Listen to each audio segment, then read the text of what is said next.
Good afternoon and welcome to the Coast to Coast show from Gulfstream Park and Santa Anita Park. 15% takeout on a $1 denomination.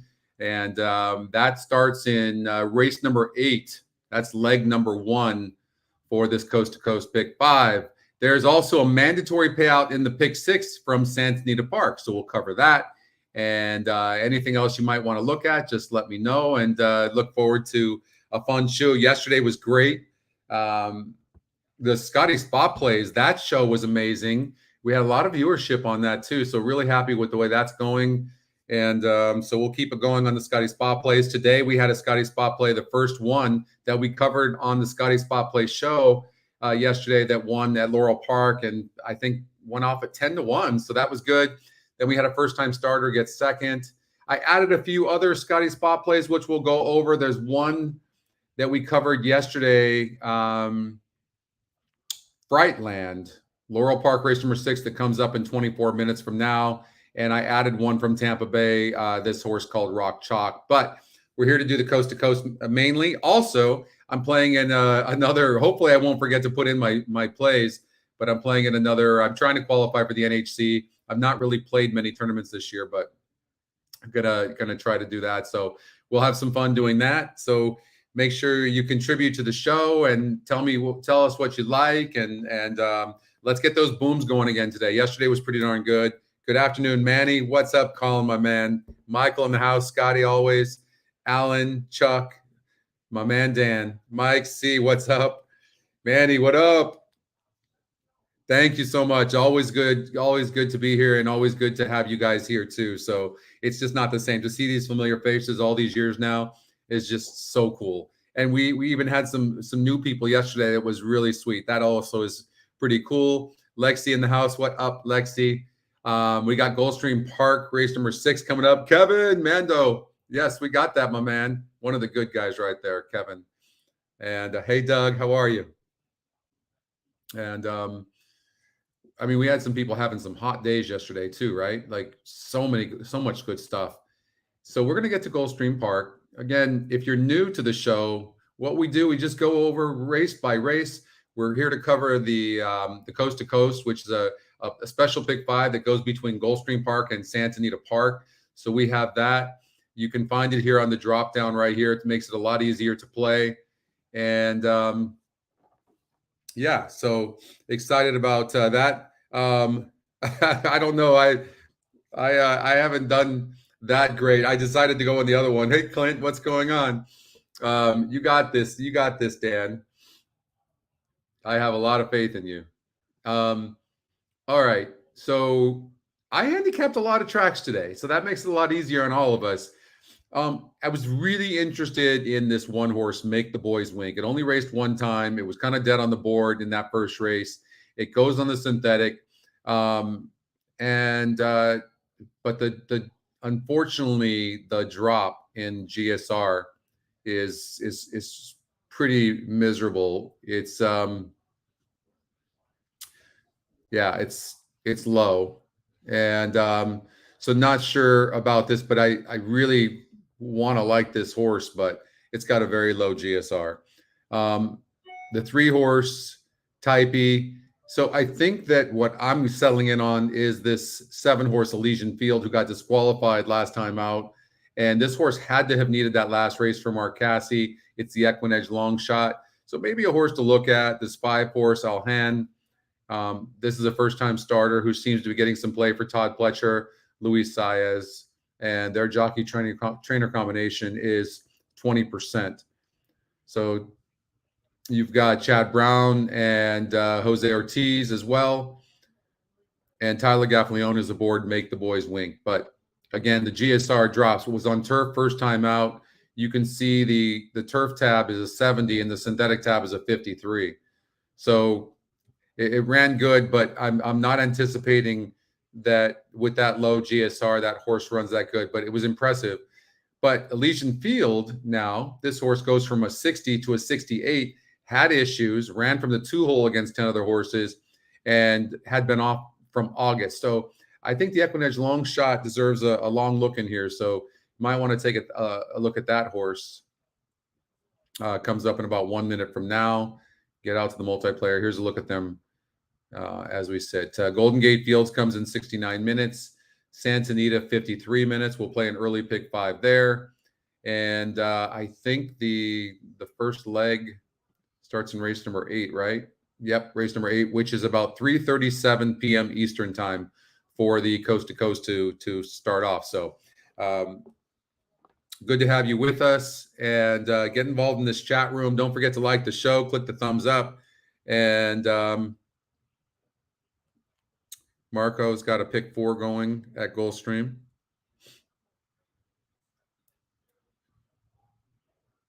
So that's starting in here, I mean, in race number 6. So that's a look at his pick 4.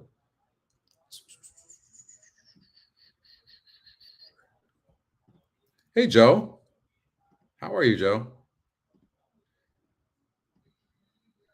If you're new to the show and you're listening, get involved in the show. It's always a lot of fun to know that we're building the community, and so please get involved and talk about what you like and get to know everybody. It's just the best group of people that you're going to want to meet. You can join the VIP Facebook group. Don't forget to not only like this show, but if you can follow us on YouTube by clicking on the bell, and you'll get all the notifications of shows. And we have the Stretch Run show now with Oldie and Justin. And then now we have the Scotty Spot, the weekend with Scotty for the spot plays. And of course, EquinEdge Live. And we do the Golden Hour show. We're doing the Coast to Coast show now. So many new shows are coming as well. And so there's a lot to follow, a lot of good information as well. And on the VIP Facebook group, people are sharing with each other all the time. So it's just a really good group of people. All right. I'm on the 7 horse. Not surprised that the 3 horse Type E is the favorite. It's kind of lukewarm. These types of horses I try to beat. You know, it is dropping 9 points in GSR. That it's still competitive within this field. But no, we're just getting going. Hey, JP. Good to have you, man. And Tony, nope, you aren't late, brother. We're just getting going. We got the first race here. I think you got to give a look to the 7 horse Elysian Field. This first time starter, Alhan. Make the boys wink. I really like that effort in that first start, but really the GSR is not liking this horse. And I think we're probably safe to stay away from that horse possibly. So I tell you what, this 7 horse, the EquinEdge Long Shot, might run a good race. So let's see what happens here. There's your favorite right now at 2-1. And Pete Aiello is going to have the call. This is the 6th race. Pick 4 pools over $210,000. What's up, Indy? Lady Beth under jockey Jose Ortiz. On the outside, a Pier will complete the line. 1 mile and 70 yards, starting leg of today's late pick 4. Got a little bit of a cold. Bear with me if I Renegade. Blow my nose. And they're off. Slow to start, Wild Hawk. Quick to break was Type E with Lady Beth on the go early. These two race on. Down at the inside, Le Beau, and up on the outside, Elysian Field looking to work over. Into the top flight went Alhan as they run around the first turn. It's Type E and Castellano who settle in up front over Lady Beth in second. At the rail, Le Beau is now third. Alhan is there fourth. Up to the outside is Elysian Field with a Pier. Saving ground is Make the Boys Wink. And after the slow break, the trailer is Wild Hawk. 24-2 for the opening quarter as they race into the backstretch. It's Type E in front 3/4 of a length. Lady Beth well situated while racing in the clear second. Le Beau is at the rail in third from Alhan in fourth. A Pier on the outside is now fifth and Make the Boys Wink. Out of last is Wild Hawk, and now the trailer is Elysian Field. They have 4 furlongs to race, and up front, it's now Lady Beth within a neck of Type E. They're a length and a half better than Alhan with Le Beau staying parked at the rail. A length and a half to a Pier who's in stride with Make the Boys Wink, then Wild Hawk and Elysian Field. Around the floor turn, 3 furlongs to run. Castellano asks for more from Type E. She still has a neck advantage. Ortiz has hold of Lady Beth, and they begin to sprint well clear of Le Beau. Then Make the Boys Wink. Wild Hawk toward the rail as they move to the top of the stretch. Lady Beth Doing the best work at this stage, she completes 3/4 in 1:11 flat, turning for home. Lady Beth widening on a 2-length lead. Typee is back to second, 4 back to Les Beaux, down the center in Elysian Field. Inside the final furlong, Lady Beth is kicking clear with authority. Lady Beth, well prepared here by trainer Chad Brown. She's moving clear. Typee tries to hold on to second. Lady Beth, stylish and victorious. She won by 4. Typee did hold second from Les Beaux third. So 4-3. In Elysian Field. So Chad Brown's first-time starter wins the race. And, you know, in that field, the three looked a little suspect, right? So not surprising a first-time starter won that race, Jose Ortiz and Chad Brown. So not really too surprised. We've got race number 5 over at Tampa Bay, which we're not going to cover, but you meant the 7. The 7 didn't really run very good, didn't show any speed. But if you are betting anything at Tampa, I gave out this 4-horse Rock Chalk, 9-5 EE morning line, top EE pick, 42%. I thought it had a big chance to win. Right now, you're getting 7-2 on this horse as well. But those are pretty good numbers on this horse. So why not? 9-5 though on Lucid, who I'm not surprised she's getting bet because she won so impressively while breaking her maiden. Maybe the horse to beat, but these are pretty nice odds on the 4-horse Rock Chalk, and a lot of the metrics are pointing this way. And it really comes down to how you bet it, right? So if you just bet it to win, but if this horse to me finishes, you know, first or second, it still did it, you know, it's still good. So you just have to figure out how to bet this properly. But I think the 4 could be in the money. I don't know if there's a small field, 2 scratches, so I don't know if there's a trifecta in here, but I would imagine that 4-horse would be first, second, or third. So what else do we have? We have also over at Laurel Park, which we will cover, that Frightland is a horse that I really like a lot over at Laurel.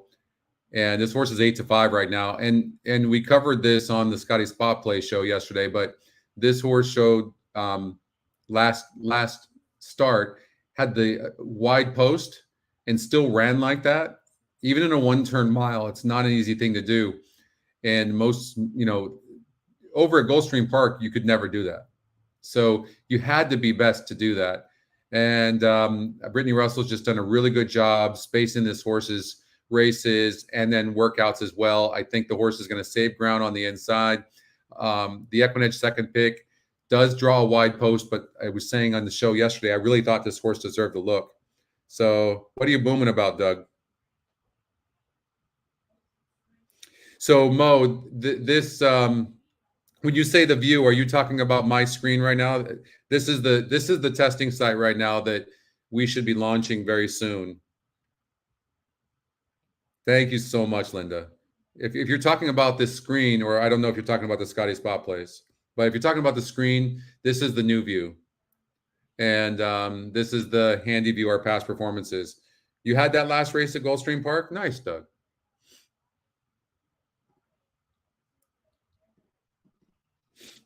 So, but anyways, I think Frightline, you know, there is 11 horses in this race. So Frightline's going to be on the inside. The horse seems like the best closer to me, but also has tactical speed. You can see the top pace number is only 56, and this horse has got a 46. So it doesn't have to be too far back. So the jockey can pretty much, I think it really just comes down for me. I think just the trip the horse gets. That's what it looks like to me. We have somebody on the intercom button, which is this right here. If you click on this, you have a direct connection to us. And he says, can you please explain how you have pace ratings on first-time starters? It's pretty sick, right? I mean, it really is amazing, and how accurate it is as well. But, you know, our pace number, our top pace number predicts who will be in first or second 72.5% of the time. First or second at the quarter mile, first call. And when we first created win percentages for first-time starters, everybody said you couldn't do that. You know, and then we got bold and created pace numbers for first-time starters. It's pretty incredible. The only way to explain it is it's all the machine learning, and it's based on the family, the generations of family, how fast they were, things like that. Is it as accurate as horses have already run? No, but it's pretty darn good.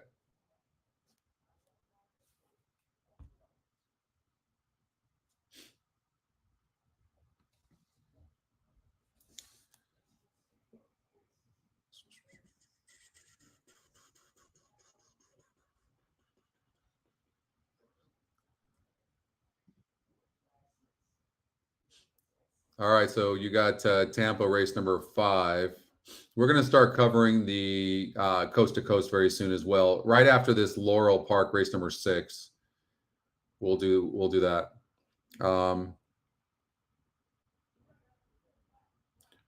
But as far as my spot play,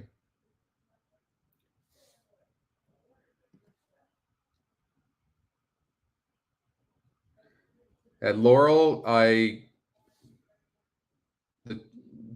think it's the 2-horse. Yeah, Frightland goes off in 9 minutes.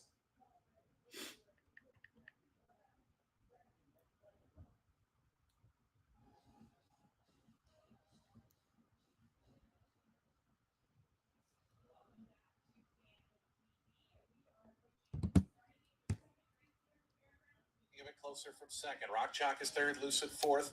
As they race single file into that first turn, Cox Canyon is the trailer. Summer All Year leads him to that 6 furlong marker. It's Summer All Year in front by a length. Up on the outside, Cesar. So the 4-horse Rock Chalk is the horse. Probably many of you are watching that right now over at Tampa Bay, but the 4-horse is the horse we gave out. 3-1. The 3 Lucid ended up going off at 6-5. Cesar still at length back in second. Rock Chalk on the outside, Lucid now moving up a little bit closer. Lucid the first one to make a bit of a move. It's 2.5 more than back to Cox Canyon as they have just under a half mile left to go. Summer All Year. Cesar tugging closer on the outside, draws to within a half a length now. Length and a half more than back to the team of Rock Chalk. I know. So they've been together for a little while. 2 more than back to Cox Canyon is given the cue at the back. 49-4 for that opening half mile. Summer All Year. Cesar now draws to within a head, now draws on level terms. And here's Cesar up on the outside to go to the front. Summer All Year kicks right back toward the inside. Lucid up on the 3 wide side. Rock Chalk locked in the box, going to have to find some room. Lucid going to go for a split. Looks like Rock Chalk wanted that same spot. Now Lucid comes to the outside. Just has nowhere to go. Summer All Year and Cesar. Those 2 Bennett going at it. Here's Lucid down the far outside trying to get to these top 2. Cesar between horses. That was really a bad trip. And then got discouraged. It's Lucid and Cesar. These 2 for the final 20 yards. Lucid going to go on to win it. Cesar was second. Summer All Year third. That was a bummer.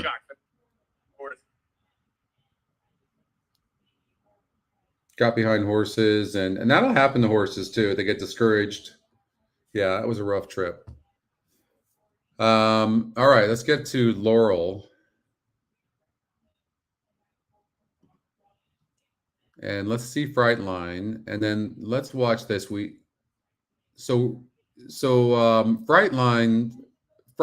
excuse me, is the 11 horse in this race last time out. Even on the 1 turn, you'll see it's not an easy place to be, right? So right here,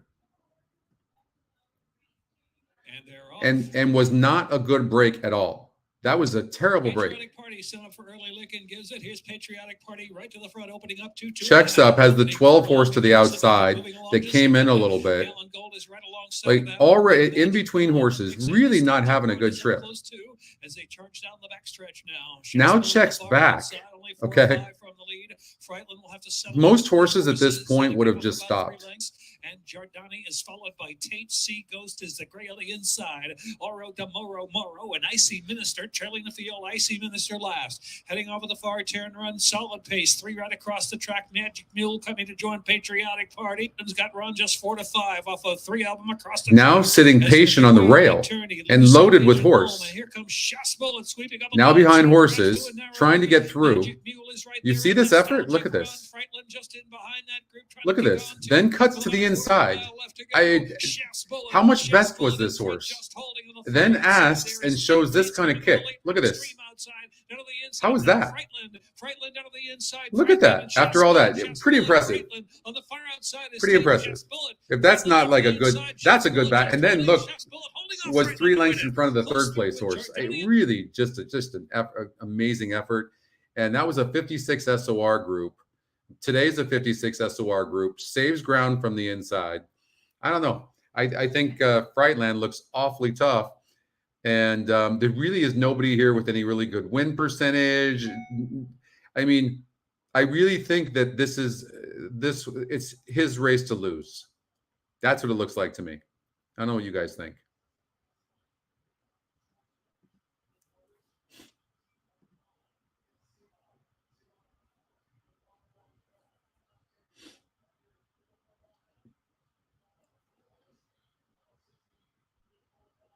We could do a pick 4 as well.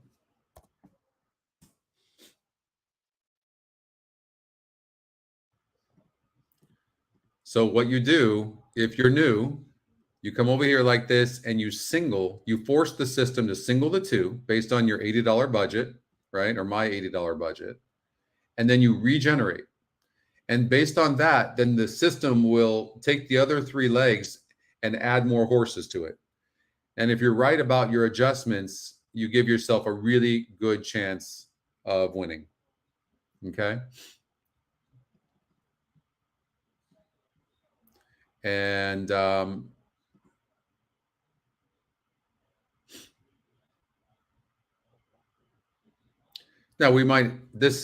it looks pretty chalky. So we might not have to cover too many of these horses in this last leg. Let's see here. Look at the 5 horse, Ruby Blue, 2-1 on the EquinEdge morning line. Now that's after scratches, of course. Let's look and see if we can throw some horses out. It's an interesting line, 10-1 on this horse. Horse is not dropping in class. I don't know what would have changed. Maybe look at changes. JJ Acosta, this horse is 50-1 on the EquinEdge morning line, has lost by 20 lengths respectively in the last 3 races. I'm surprised this horse is 10% to win.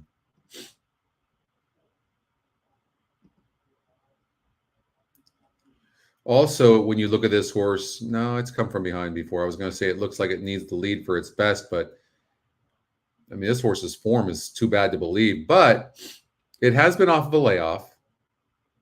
It only had, it had a race back in December and didn't run good. The workouts are actually really nice. That's probably why the morning line odds maker gave this horse 10-1 on the morning line. So what you have to do is then you look at the favorite. Like you look at the 7 horse and go, okay, can we trust this horse? 42%, 33%, and 28% and still lost those races. So now what would change? Well, I'll tell you what would change is maybe, no, I was going to say if this horse had tactical speed, then the post would be the difference. But this horse is broke almost last in every start and going to have to come from behind. I mean, it's the horse to beat for sure. For sure. I mean, this horse would be first or second.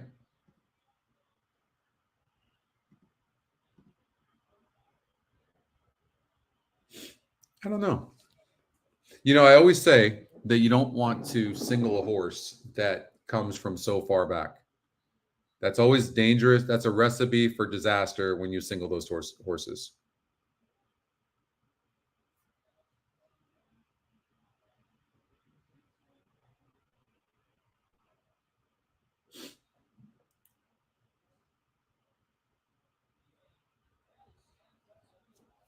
So I would recommend this. If the 2 horse wins, then you're going to win.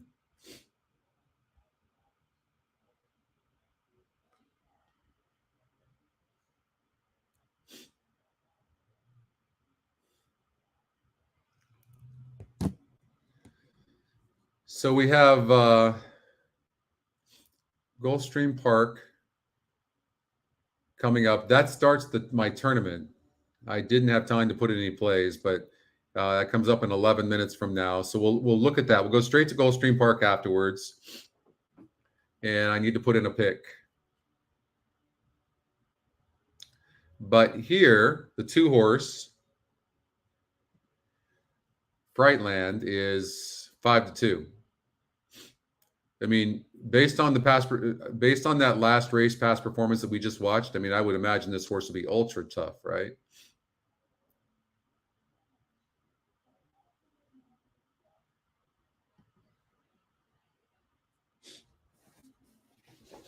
Yep. I won't forget. It starts in race number 8, Tony, so we're okay. And I did some pre-handicapping as well. They're just getting to the gate over at Laurel Park. Here's my note. He was best in his last race, gets a better setup today, looks like the best finisher as well. And then that was pretty impressive past performance.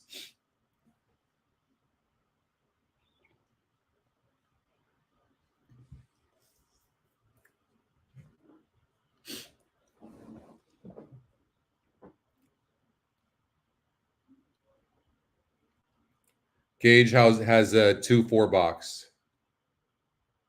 Let's look at the 4 horse.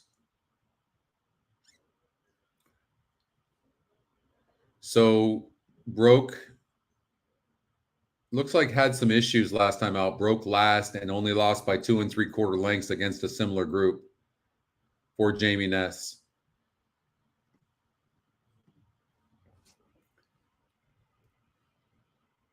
Him and Alex Cruz are 12%. So, but it's got a decent win percentage. Definitely, I wouldn't box that personally. I see they're only 12%, so he's not, Ness is not putting Cruz on the really good horses, but I think the 4 could be second or third. 2 over 5, 10, 12.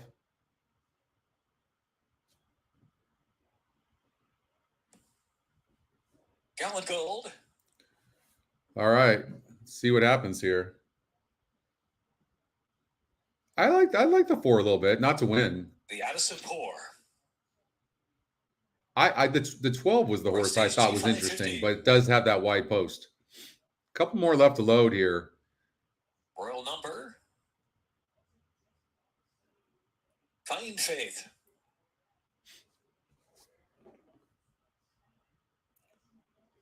And Baton. Mick, thank you so much.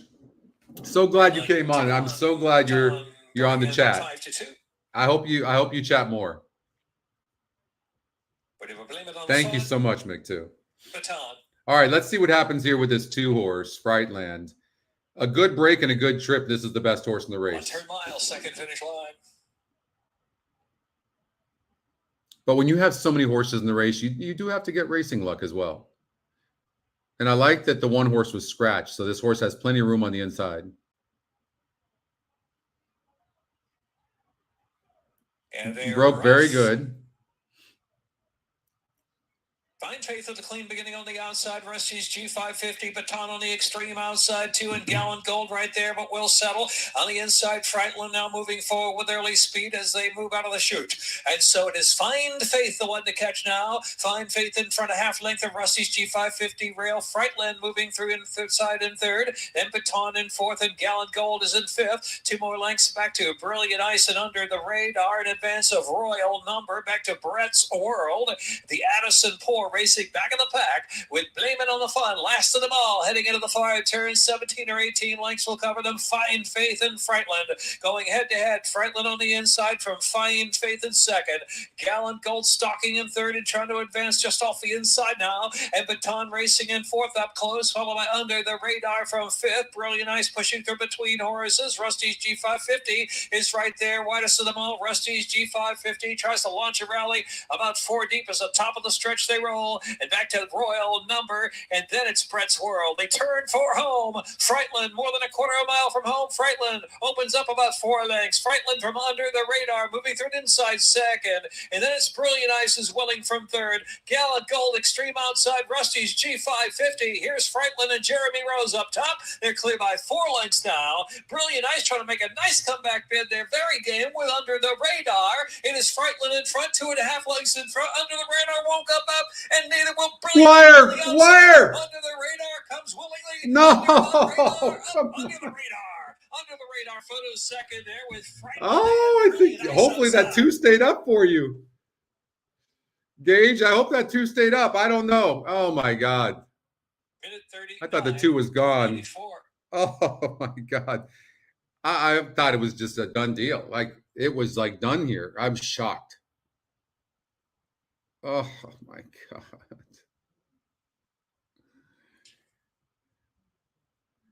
Thank you so much, Jeff. I appreciate that. Okay, now we're rooting for Gage. Or she's what is up, Jerry? Thank you so much. All right, we're rooting for Gage right now. I don't know about this too. 39.84 mile in the race 6. Numbers coming up. The second wire finish. I think the 2 held. It's close, but I think Gage, you got the 2. That's a really nice exacta. Gage called that. Look right here, 2-4 box. 2 look gone. Oh God, those hurt.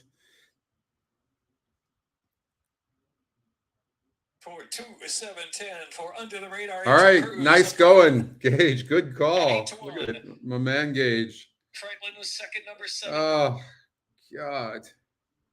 Thought that horse was gone. That is a really nice exacta, though.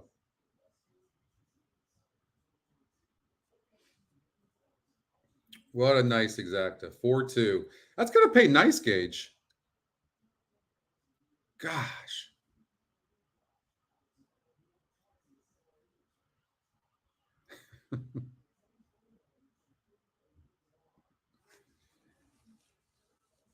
Okay, the 3 horse in race 5 at Santa Anita. All right, Kev, you got it.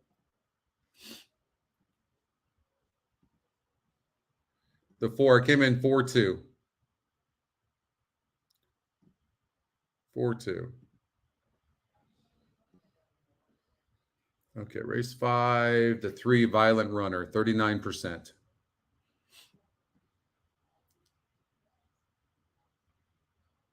Yeah, I looked at this race, Kevin. It was a hard one because this horse had won 4 straight races, as you know, prior to that at similar companies, 64, 60. And then it went in that grade 3 race and it only lost by 5 3/4 lengths. And now it comes in, you know, where it belongs.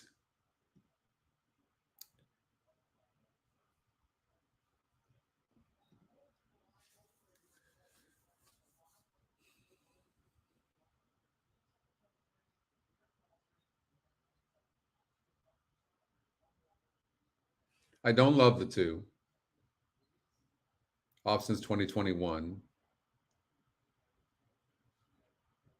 So sometimes what I do is I reverse it. Oh, okay. Let me get back to that. Thank you. Thank you so much, Dan.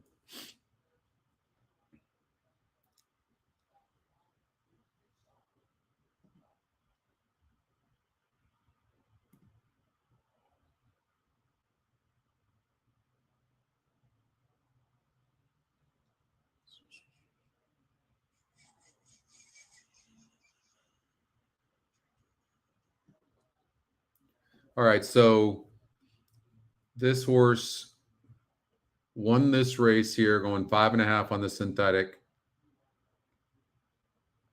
Then goes up to winners, gets a 3rd, but it was only 5 other horses in the race, and then gets smoked here. There has to be an EquinEdge long shot. I would like this horse the least. Mom was strong, the 5, broke its maiden, and then came in that 12-16 race and ran. This horse was 3rd by 7 3/4 and did really well. Is 39% now. Excuse me. Okay.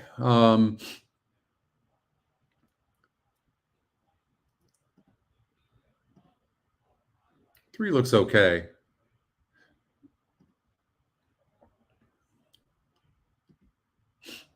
Seven horse is very fast.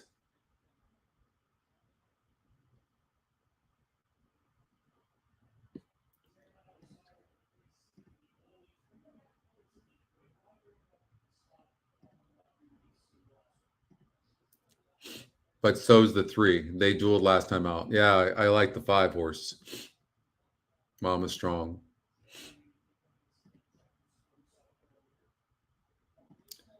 And then we got Aqueduct 8.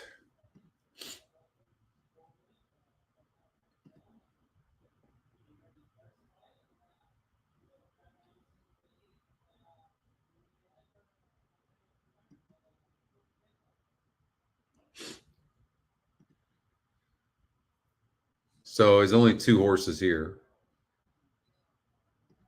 Winner's Laugh, whose form is too bad to believe.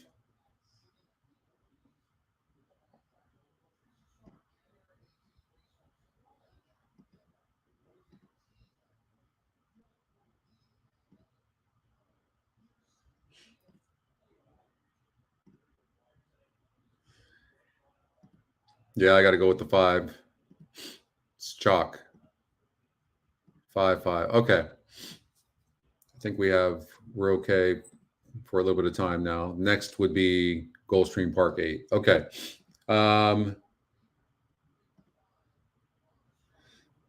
Frightland got second.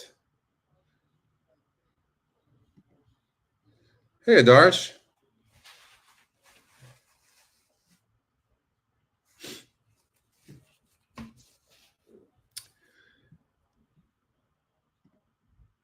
All right, Gulfstream Park race number 7. I'm on the 5 horse, 9 to 5.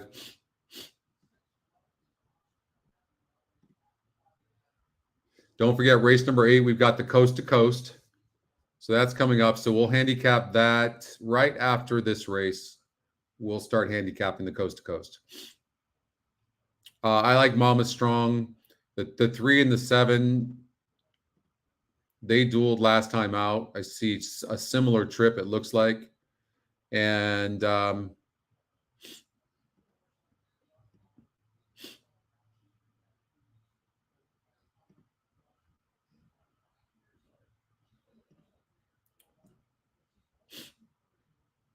let's take a look at the 5 on the track.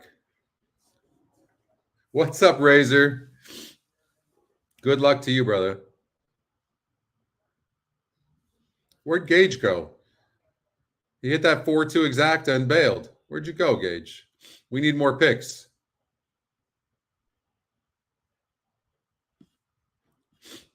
He's out spending that money. The horses are at the gate. It's now post time. Yeah, we got some old timers in here right now. Number 7, starting leg of the late pick 3, 9 to 5, Mama Strong. 2 to 1, singing the oldies. What's up, Adarsh? I know your name. All right, there goes the 4. 3 horse and the 7 are pretty fast. 9 has a little speed, but I think the 5 might even be faster to get in position. Looks fair enough on the track. He's counting his money, Ed. Yeah. For Love Is Awesome, Angelic Gal, and Child Memories. All right. Look at we got the crew. Everybody's here. We're just missing Cindy and Deb. Where are they at? And Angelic Trish Gal. and Child Christina. Memories to take the outside. Linda's here. It's always a better show when the girls are here too. Child Memories and the 7th. All right. I like the 5. They're at the post. And they're off. Clean beginning. Soon after the start, it was Singing the Oldies who heads off for the early lead. Angelic Gal made the start today and is up to challenge. In between horses is one of the favorites, Mama Strong. She's in a bit tight while racing toward the top. Back from there, it's Inquieta, then back to the inside, and checking off heels was Miss Aria. Then it's Love Is Awesome, and the trailer is Child Memories. Half a mile from the finish, Angelic Gal was intent on getting to the rail, and she's there now from Mama Strong, who's on the 2 path, pressing the issue second. 3 wide, Inquieta is now third. You know, a lot of times in races like this, it comes down to who's going to get the best trip. And really, the 5 has not had a good trip, and the 3 is sitting a beautiful trip. It went 22 and 4 for the opening quarter. Mama Strong within a neck of So it's just going to matter whether the 3 can get through, which I hope not. Behind them, singing the oldies, and they're at the top of the stretch. Angelic Gal with 1/8 of a mile to go. Mama Strong tries to make up that ground from second. Down to second. Come on, 5, get up. 16th remaining. One On the time. outside, Angelic There we Gal go. on the outside, Mama Strong. Mama Strong forges to a narrow lead, and Mama Strong wins. Inquieta is up for second. It's close for third, either Singing the Oldies or Angelic Gal.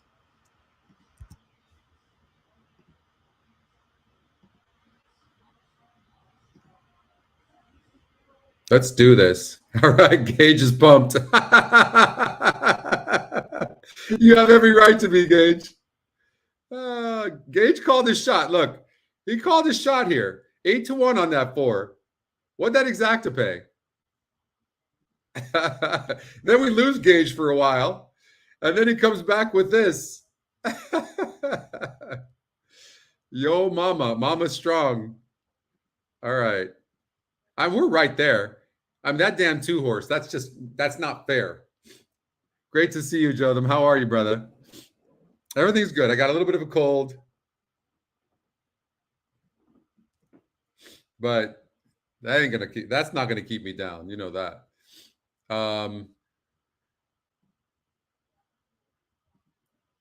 So 7 minutes. I have this horse Maestro that I gave out.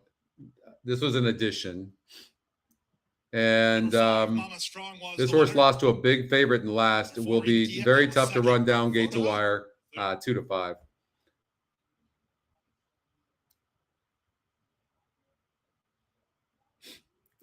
Forrest, thank you so much for chiming in. That's awesome. That pumps me up. I'm telling you that all the new people that come in is really cool to all of us, and it's great to have you. I hope you're gonna stay a part of the show and the community. The 4-2 exacta paid $34.80 for $1. Way to go, Gage. Sweet. He just called it. I'm like, nah, the 4 can't win. Only the 2 can win. 4 could get second. I kind of like the 4 a little bit. Gage is probably going there. Okay, you're going to see. You did it.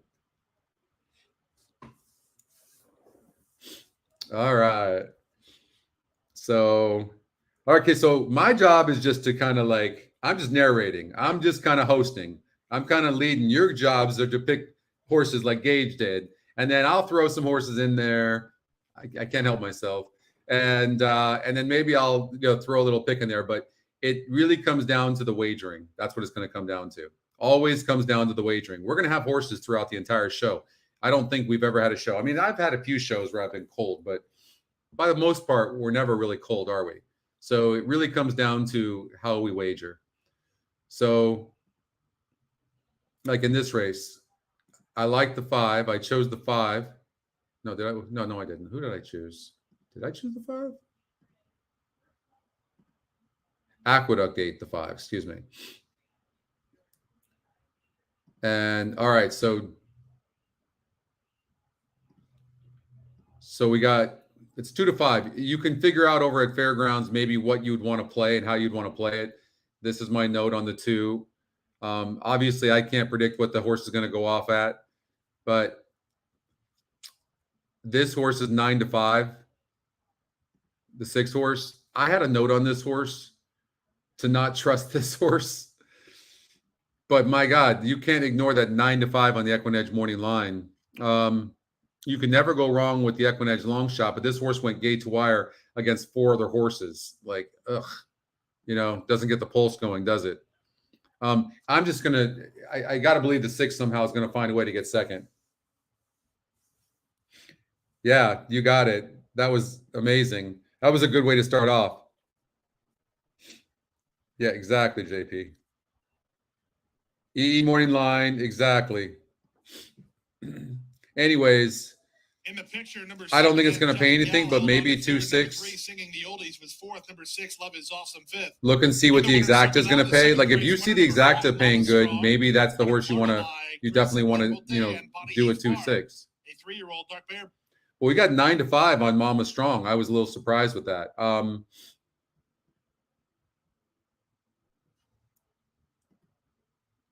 So the next race in the tournament is at Aqueduct, and I use the 5 horse at 3-5. I would strongly tell you that it's probably going to be a 5-6 exacta. I don't like using favorites like that, but when you're playing in these tournaments like these as well, like you can't be wrong. If you're going to use a horse like this, you better not be wrong. That's all it is. You better be right, because people are using long shots, and if one long shot hits, you have a hard time coming back. And I know that, but this horse just looks too tough. And the reason I say that is because here's a horse that's at least trying. By the way, Rob Atras is crushing today, right? I don't know how many wins he has, but he might have 3 wins. Yeah, won the first race.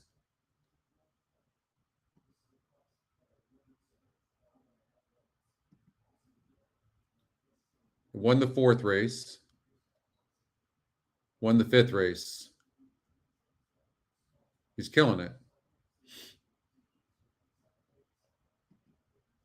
So, going for 4 wins today. They're using the same races, Dan? Thank you, JP. Thank you very much, brother. I appreciate that. All right, we got Santa Anita. They're in the paddock right now. So we have that coming up. We'll play a pick 5. We obviously have Gulfstream Park that we really need to get to now because we have the coast to coast. So let's get out there. We have 19 minutes before the coast to coast. And here's a look at the rundown of the races. Leg A, Gulfstream Park, race number 8. Leg B is race number 2 from Santa Anita Park, which comes up in about 30 minutes. Leg C, which is leg 3, is race number 9 from Gulfstream Park. So that's the next race. Not this coming race, but the race after that. And then finishing off leg 4 and 5 is race number 6 and 7, respectively, from Santa Anita Park. So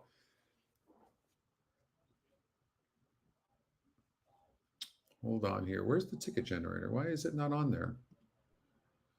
Okay. Hopefully it's going to be on here.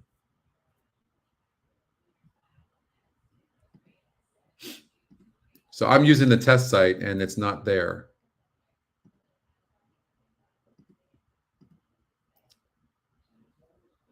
All right, it's on here. All right, so we're going to put it in for 120. Don't forget, it's a dollar denomination. Okay. And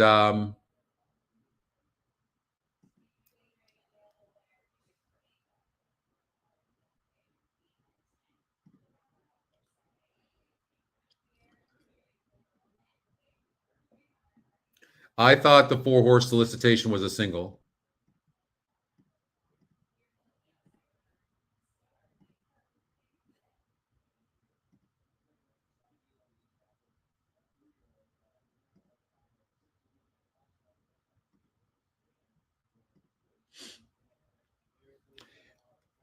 I thought this race was extremely tough. I know the 1 is extremely fast and can definitely go gate to wire. Cut back and distance is big. Miller takes over on the 5, Radical Right, who the morning line doesn't like, but excuse me.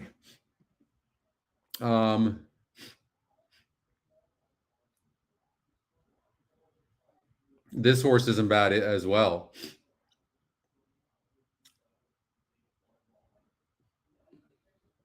And the system's not even using it.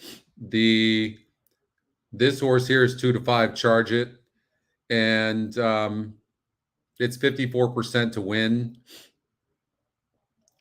It does look really tough.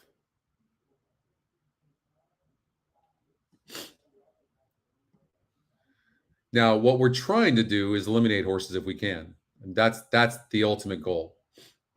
And we'll sort the EE morning line.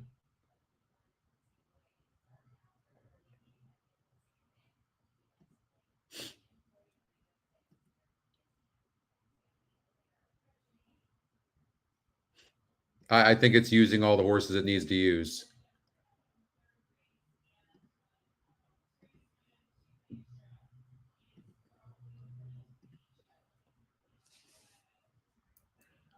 So Please Focus needs the lead. And Mila's Papa is very, very fast. is 8-5 on the EquinEdge morning line as well. I mean, something's got to give, right? For me, Thirsty Pappy might be the horse to beat.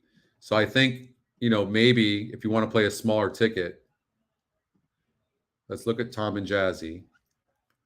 This horse, 44 SOR. This is a 56 SOR. It has a lot to prove.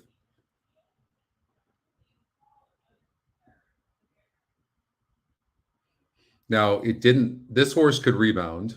9-5 on the morning line, though. Wow, for Tom and Jazzy. All it did was beat a 44 SOR group. It's a little surprising. I mean, you can throw out the last for sure, but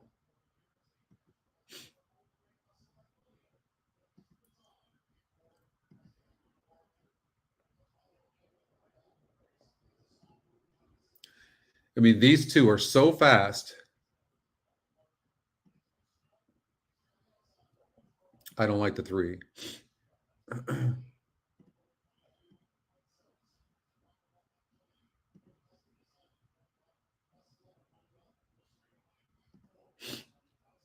So this horse gets an easy lead and barely hangs on against a 48 group, now moves up in class and is stretching out.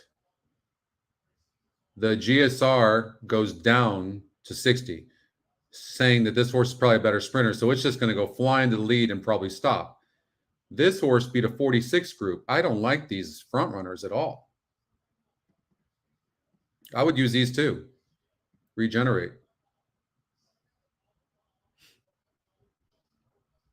That's what I would do.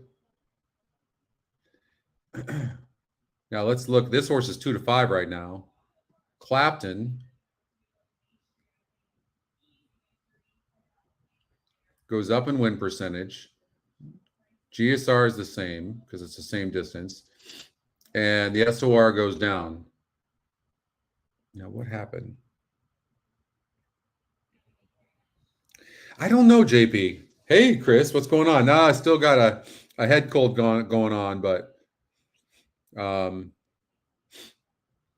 good.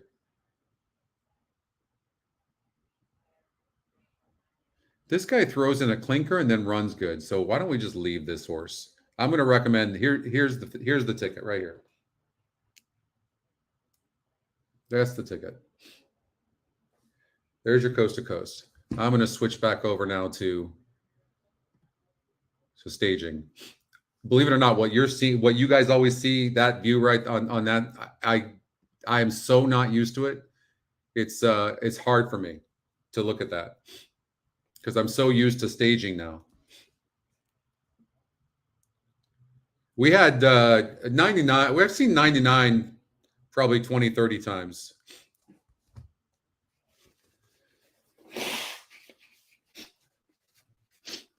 Excuse me. Oh, the 2 did win, Alan, at fair. Okay, so the spot play did win. Nice. And we're singling solicitation, the 4, over at Gulfstream Park, race number 9.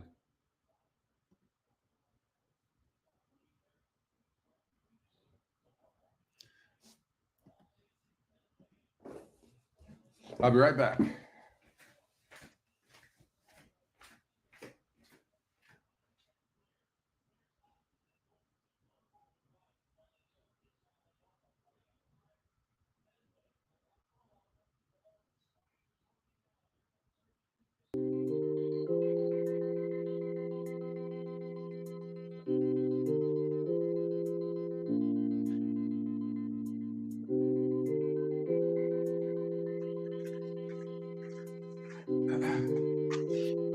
Okay, thank you, Brian. The 5 just won it at Aqueduct. That's amazing. Wow. All right, we're on a bit of a roll right now. A 64. Oh no, I'm sorry, not a 99-point pace advantage. 99 pace. Who's got a pace advantage of 64, Chris? That is insane. I've never seen that. I think I've seen 45.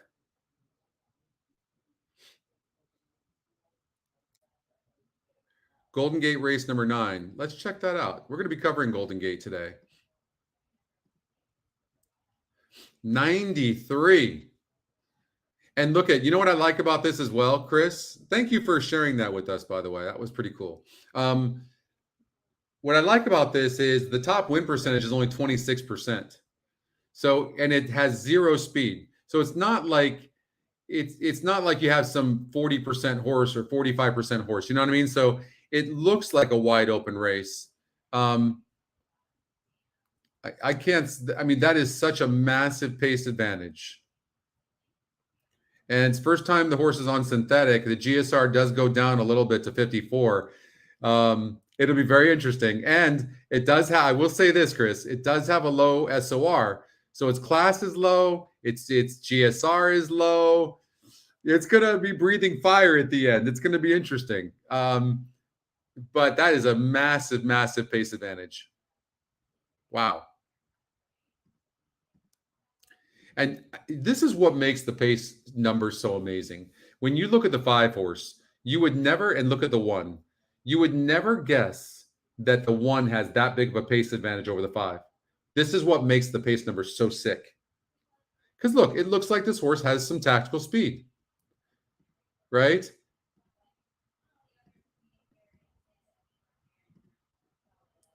But, okay, what do we have coming up now in the tournament? Chalk. We got Gulfstream Park race number 8. And then Tampa Bay race number 7. Do not let me forget.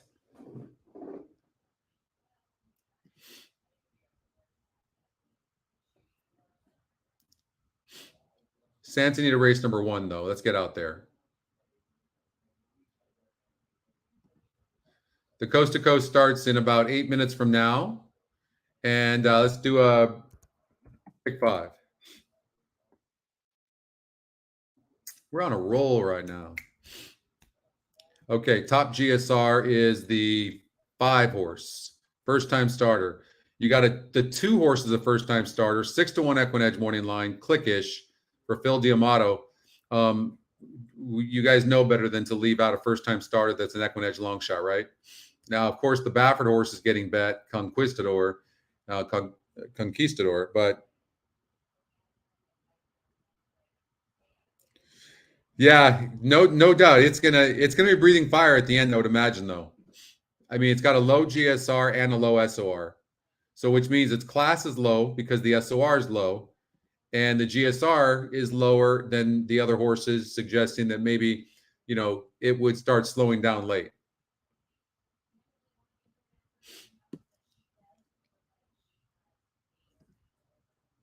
I mean, you know what I've noticed? Horses with special names of Bafferts seem to do very, very well. Have you noticed that? So I'm just going to guess based on the name, Conquistador. Conquistar. I'm saying Conquistador, but it's, what is it? Conquistor? Why is this? This is probably something just so normal, but I messed up. This happened to me a couple of times on TVG. I was so embarrassed. But you guys are family, so it doesn't even matter, right? Conquistar.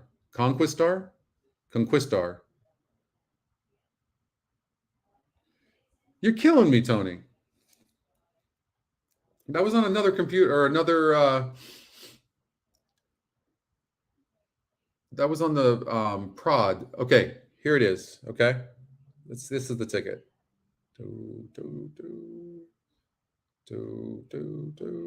Okay, this angle. Okay, there you go. You see it?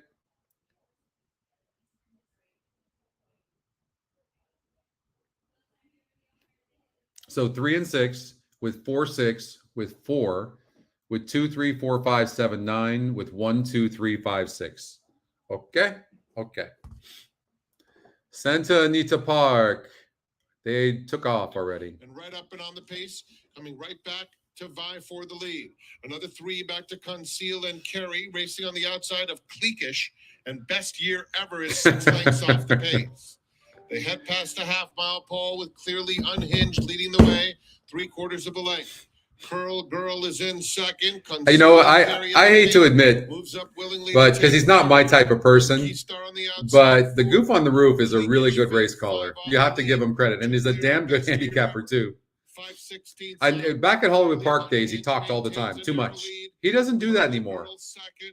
He doesn't. He's hard-ridden, trying to make up some ground in third. He's a really good race caller. White blinkers on the far outside. They turn for home. Conquistar is really struggling right now. I mean, not showing to be anything much. Nobody's catching the one, that's for damn sure. And Cliquish are chasing, but no one's catching. Everybody's an AC/DC fan, aren't they? Who's not an AC/DC fan? Under John Velasquez to win by 3.5. Who's the one? I'm glad we didn't play. We're going to single it. Oh, the system didn't even single the 6. Did you notice that? Did not single the 6.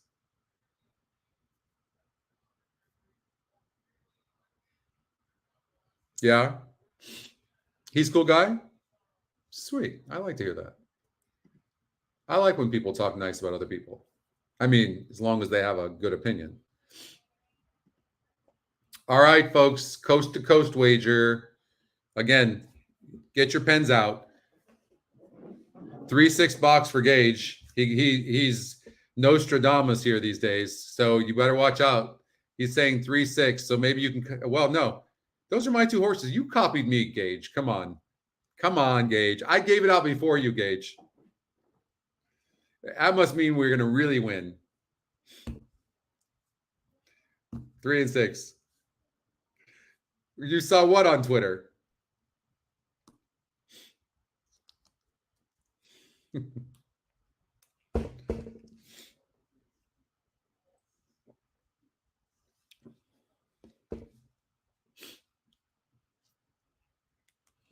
What do we got?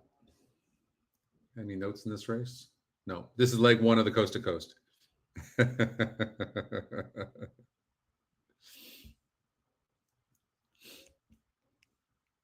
You got to let me have credit for something, Gage.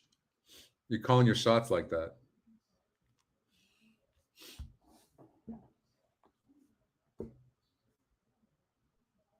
You heard that yesterday? Hey, listen, race calling has got to be one of the roughest things to do, honestly.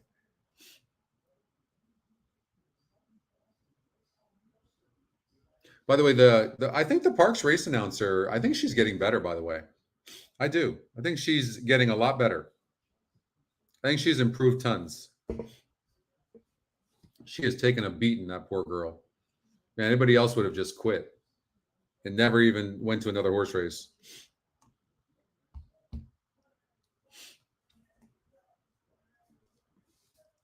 There he is. There's the man.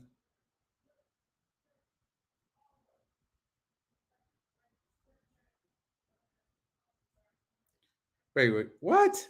You hit Charlestown pick 4 yesterday? Stop it already, Stuart. Stuart, you should go straight to Vegas. Straight to Vegas. Yeah, I like Matt a lot too. Holy hell, Stuart.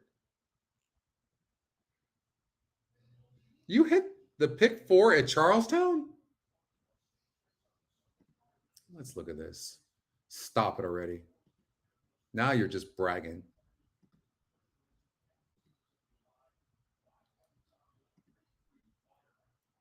It ain't that pick 4, that's for sure.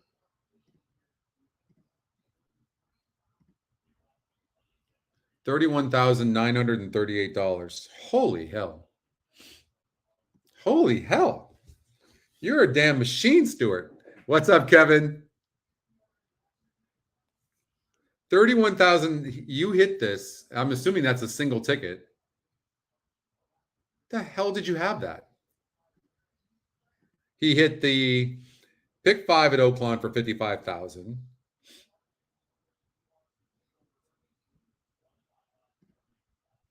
I thought you had another 8,700 somewhere as well, Stuart. And you hit the pick 6 for $126.40. That's more like it. What's up, Wiz? Wiz in the house. 2 days in a row. Holy hell. All right. We've got Gulfstream Park, 1-9 favorite on the 6th. So, all right, I'm going to go back over here. We're going to re-show this ticket. Okay. Coast to coast. Makes it easier to play when you have the ticket generator here, doesn't it? So, I mean, this horse is just getting 1-9. It's just sick, right? That's just sick. I'm guessing they're not beaten. You got a hot jockey, hot trainer.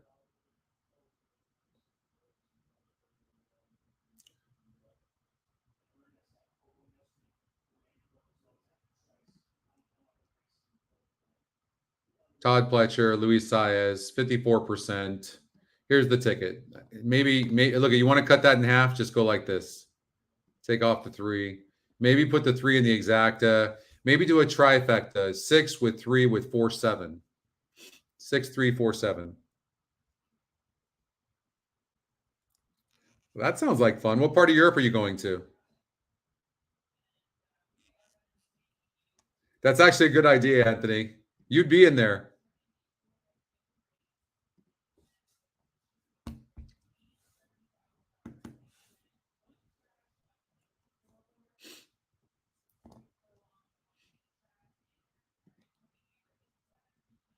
GP8. Oh, I need to put. See, none of you remembered to tell me to put my picks in. I had to remember all on my own. I just got to use a 6. I don't know what else I would use. I mean, I think maybe I could use the 3. I don't know how much the place would actually pay.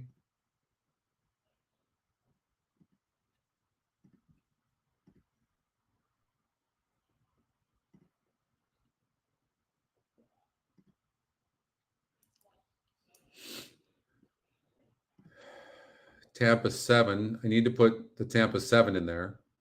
We got Golden Gate race number 1 coming up. We have a lot of action. We're gonna be plenty action packed here. The horses are at the gate. At the gate there. So I'm just gonna almost $200,000 in our coast to coast pick 5 here today. It kicks off with a mile and a 16th allowance event and the return of Charge It.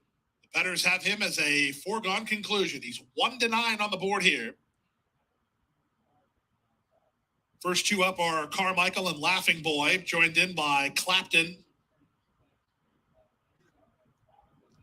Tartufo is the gray. Then Super Curioso.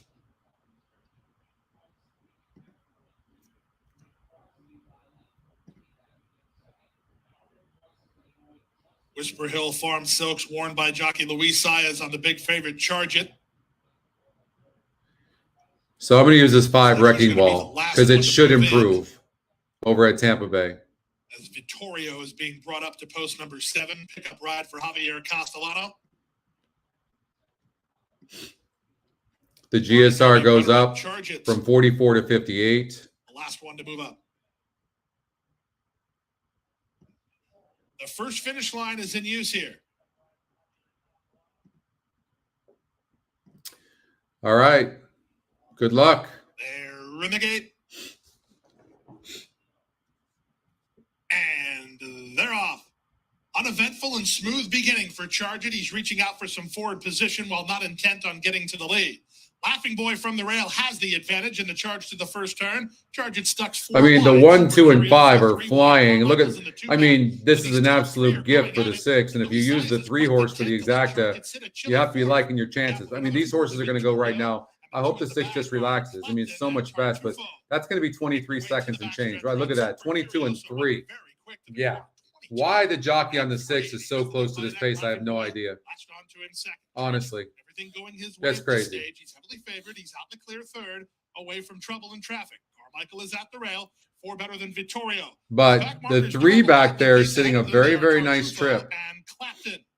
To the first finish line they go. Now jockey Heriberto on the inside. Way out the center on Super Curioso. So Saez had to alter course to keep Charge It in the clear without being way out wide. Charge It is in the clear, and he's now moving to take on Laughing Boy through a 45 4.5 mile. On from 4th, Vittorio. Castellano's riding him. Dropping back tamely with Super Curioso. Trying to get motivated. Clapton and Tartufo as they round the far turn. Charge It leads by 3. Vittorio is up into second after 3/4 and 10-1. Tartufo is the gray, making ground into third with Clapton toward the rail. Less than a quarter of a mile to go. Luis Saez can't help it. He just looked over his shoulder. He sees he has a 3-length head start on Vittorio. Clapton on the inside, outside and Tartufo. Just an eighth of a mile to go. Just light handling for Charge It. Vittorio going to try to make him run just a touch, but Charge It's going to come back a winner, and he's going to do it with something in the tank. It's Charge It in front. Vittorio was second, third was Clapton, and Tartufo. I honestly don't know why Saez was screwing around, but gets the win. You're on the track over at Golden Gate Fields. Tampa Bay is coming up in the tournament.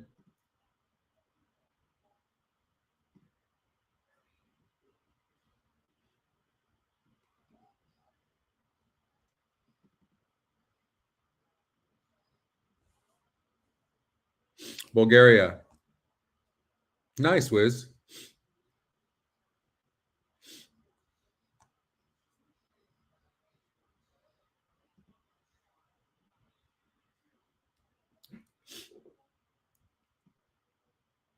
All right, so easy win. 7-horse got second.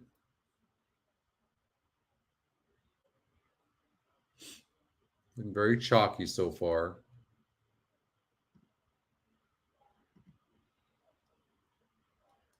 I'm third out of 105. But I'm sure we're all in first. All right.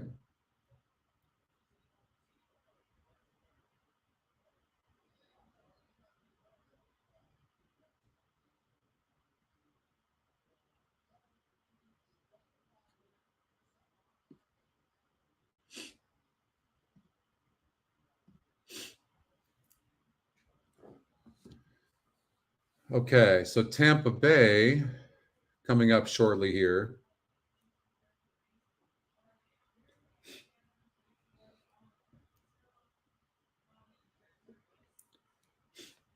Let's go to Golden Gate. A lot of action right now.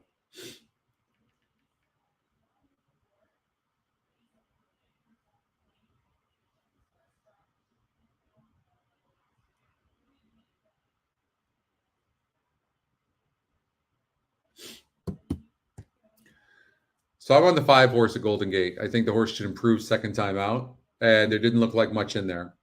Here at Golden Gate Fields, big pace number for the 4-horse Party Foul. 6-5 EquinEdge morning line. Everything is kind of pointing this direction, has some speed. It's going to get some pace pressure from a horse that actually has a little bit of class. And as far as front running goes, is 3-1 as well and getting bet. I don't think this horse can rate. The 4 is equally as fast. This 3, though, could hurt the chances of the 4. They could be dueling because the 4-horse isn't wanting to rate. So something could give, which could set it up for a horse to come from behind, like Tis a Thrill, even Drumadoon.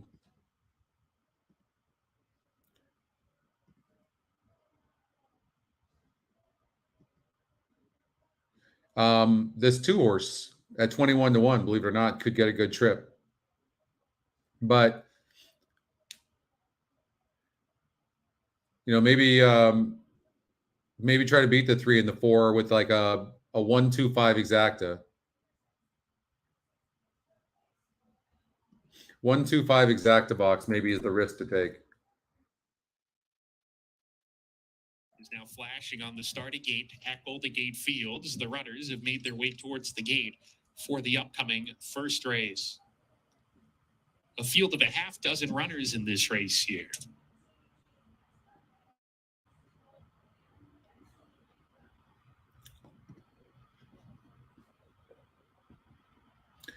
So there's Tampa. I need to do Aqueduct 9 for the tournament.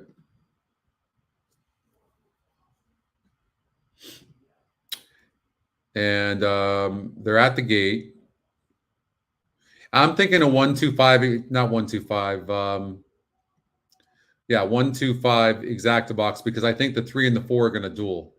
This 3 is extremely fast and has class, which is going to move the horse up. Drummadoon to post position number 2, the first one to come up to the gate. Here's Runaway Princess.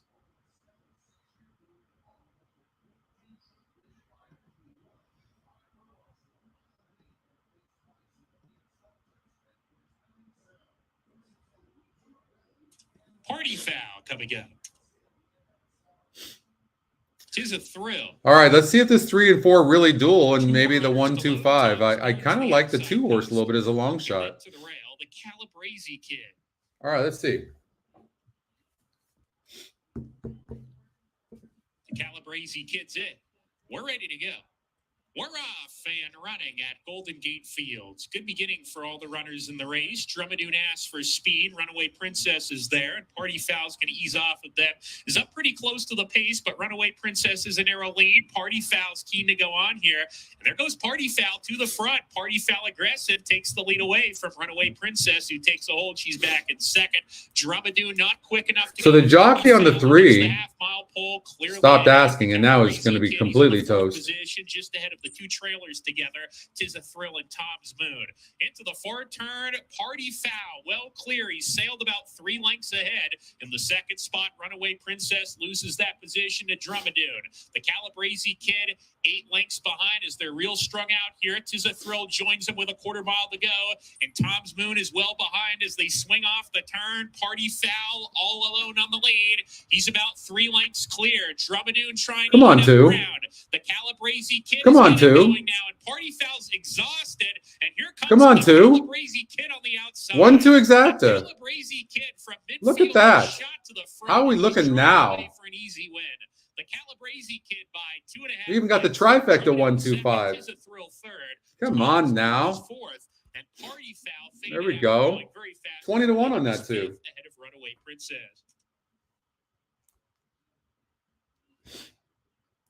Right on.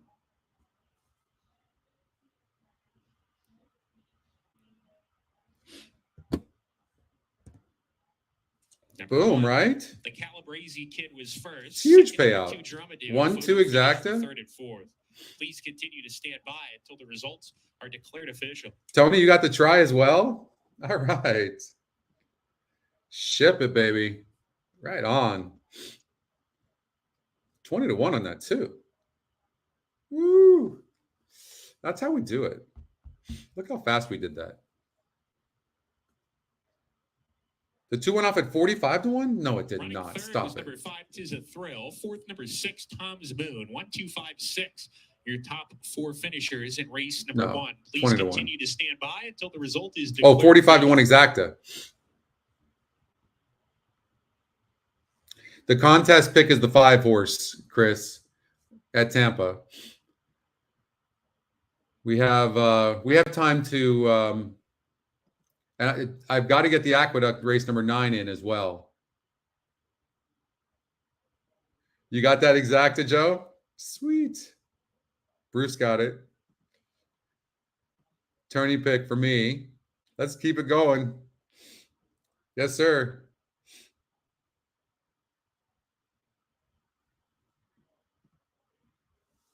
All right.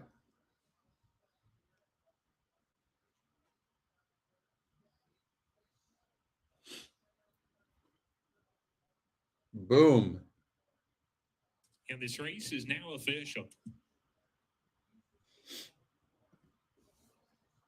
You got it. Nice going.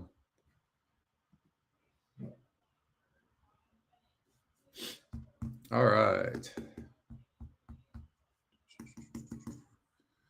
So the 4 horse is not sitting good in the gate. They're going to probably have to back the 4 out, which, and most of the horses are in the gate other than the 5 and 9. This really helps the 5. It really helps the 5 a lot because 5's just cruising back there. And now, and 5 looks good too. Now the 5's going to go in. And now entering the winner's circle is number 1, the Calabrese Kid. He's a 4-year-old bay gelding by Finnegan's Wake out of Ciao Bella Rosa by Kitten's Joy. The Calabrese Kid was... What's up, Rodney? Thank you, sir. Better late than never. We're just getting going. Thank you, Stephen. Thank you so much. All right. Well, I'm behind the scenes here. I'm watching from my phone and watching race number 7. I have to go straight to Aqueduct just to get in my play real quick, and then we'll go to Anita race number 2. 5 broke good. Start toward the outside for More Drama, who flashes the best early speed and quickly goes to the front at once. More Drama opens up 2 in the first 16th of a mile. Wrecking Ball was away in second. Siciliano down toward the inside third. Miss Warrior is fourth. Unexpected Tiger and God Given Rights, they're running 4th and 5th, but God Given Rights going to be hung out about 4 deep into that turn, maybe 5. Just in behind that, Roller Coaster Man is back in 7th. So that one's outside, comes Major Deal at 8th. It's a length and a half more back to Artico. The even money favorite is 9th and last, and about 10 off the lead up front, as it is More Drama to lead up. More Drama into that back stretch in front, 3/4 of a length to Wrecking Ball, 23. And 1/5 seconds for the opening quarter mile. More Drama racing out. So the 8 keeps lugging out, and so the 5's going to go. Right on through, Wrecking Ball pokes a nose in front. More Drama back to second. They've gone 3.5 or 4 lengths ahead of Siciliano, who's all alone in third. That one's stablemate. Unexpected Tiger coming up to join in 4th. Miss Warrior starts to drop back, passed by Roller Coaster Man, passed by Major Deal on the outside. God Given Rights and Artico is still last. 48 seconds for that opening half-mile time. Wrecking Ball past the 3/8 pole. The lead stretched out to 3.5. Way on the outside, More Drama continues to race far, far outside. Making up some ground, Major Deal in the black colors. Down on the inside, Siciliano also starting to get going. Roller Coaster Man is back 4th toward the inside. More Drama just completely blew the turn. They come into the stretch. Wrecking Ball the leader. Major Deal on the outside trying to wear that one down in the final furlong. Length and a half more back to Siciliano. Down the far outside, Roller Coaster Man continues on. Major Deal right alongside of Wrecking Ball. These two with 50 yards to go. Major Deal, Wrecking Ball, Major Deal. Alonzo Quinones to 1.5. Wrecking Ball was second. Third was very close. Either 4 lengths in front of the next place horse, but and unfortunately that 6 horse was a price.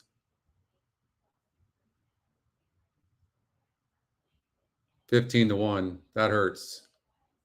Somebody's going to have that. That's what happens when you get a long shot to win. Man, needed that.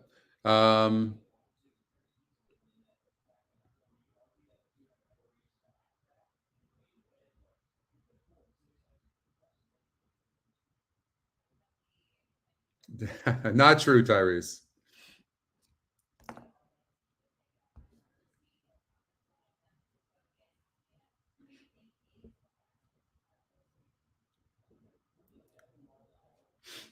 All right, they're at the gate, so I have to put this in.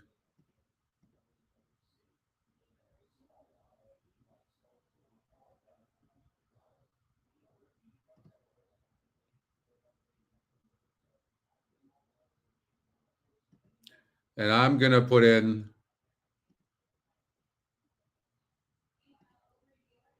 the 5. It's between the 5 and the 2 for me.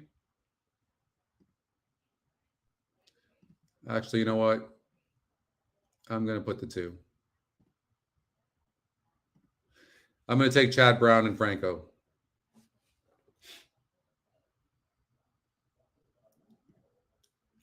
Gulfstream 9 is the next one. All right, we're going to get to Santa Anita. I'm on the 2 here over to Aqueduct in my tournament. All in line. All set. And they're off.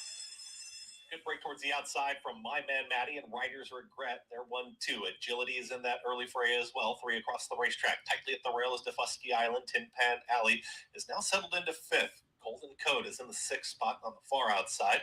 Losing some ground, Basis Risk, because they work up the backstretch.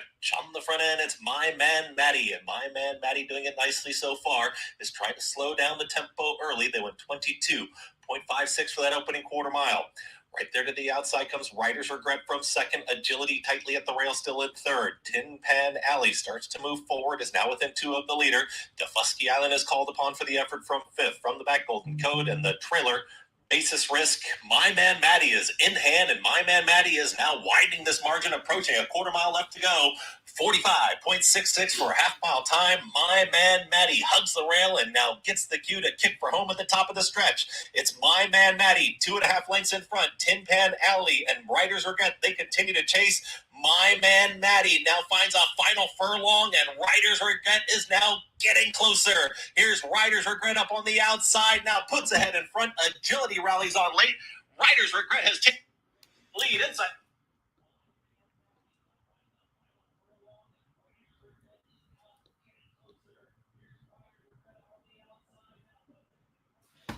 Okay, Santa Anita race number 2.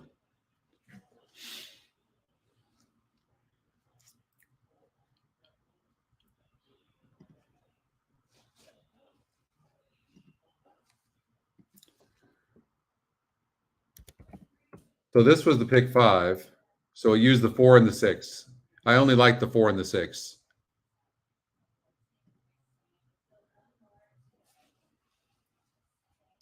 Now the 1 horse is 6-5, but I didn't. Oh, I didn't like this horse. I thought it was going to be. I thought the 1 and 2 would be part of the pace. That's what it was. Okay, so 4 and 6 is what I like. You got a winner. Nice, Marco. Oh, that's right. You did say that. Nice job.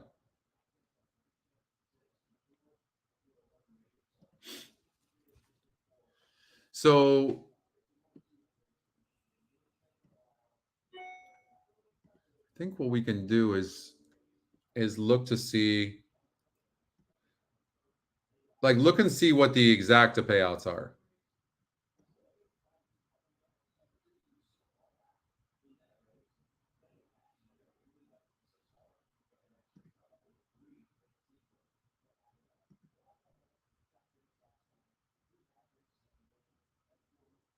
So when I look at the 6 horse Tom and Jazzy, I see a horse that in its last race went down in GSR, went up in SOR, and it went down 14 points. That's just a recipe. You're going up 14 points in SOR. You're going down 14 points in GSR. No bueno. I mean, it's never going to be good. Now, similar competition, facing a little bit easier, but goes back up 14 points. This horse barely beat a 44 group on the turf. And because it won first time on the turf, it's going to get bet, but that was an easier group. I probably would lean more towards the 6 horse, Tom and Jazzy. I mean, it beat a 44 group, but it did it easy throughout the last race.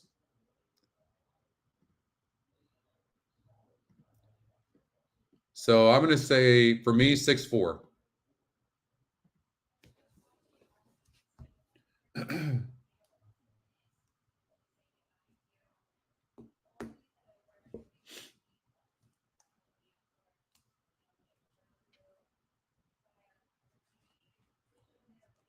Thirsty Pappy and Tom and Jazzy, the last 2.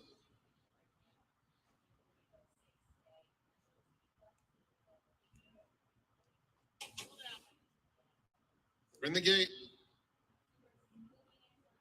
What's up, Dylan? They're off. You like the 2 at Santa Anita? Papa sprints out of the gate, opens up a couple in the first few jumps. Please Focus secures second. Then looks very good on the track. Followed by Hacking It Up, and Tom and Jazzy is 6 lengths off the lead. And it's a quick tempo as Mila's. This channel is good for horse racing. By 3. Please Focus. You're on it. Second. Thirsty Pappy. You can, if you click on the bell and follow us on YouTube, we've got a bunch of shows. And Tom and Jazzy is at the back of the field. 2's loaded. Please Focus. Dylan. Under a stranglehold in second. 5-2 on Please Focus. Third. At the rail, Hacking It Up, and Tom and Jazzy.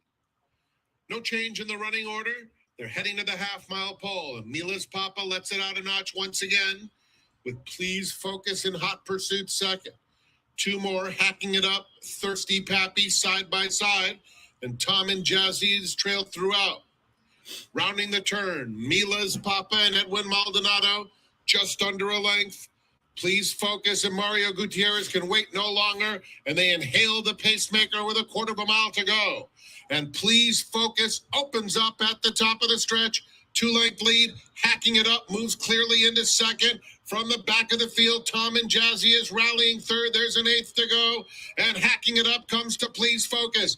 Hacking it up, Please Focus are head and head. Hacking it up on the outside, gets the upper hand close to home, and hacking it up pulls away. Six had a horrendous trip. Up, in fact, by Joe Bravo. Wins it by 2 easy lengths. Please Focus. 4 had no excuses. 1 had no excuses. 6 had a horrendous trip. 2 was having a rough trip, relaxing.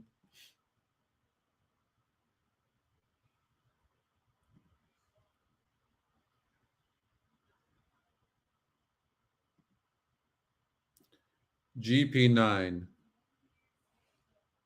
4 minutes before the race. It's a spot play, solicitation. So clearly I'm playing the 4. First time starters getting bet.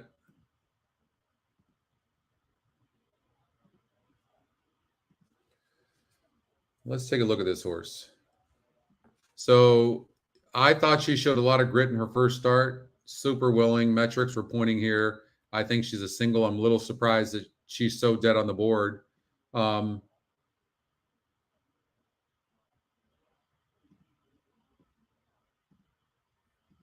very surprised. Of course, Todd Pletcher, Luis Saez.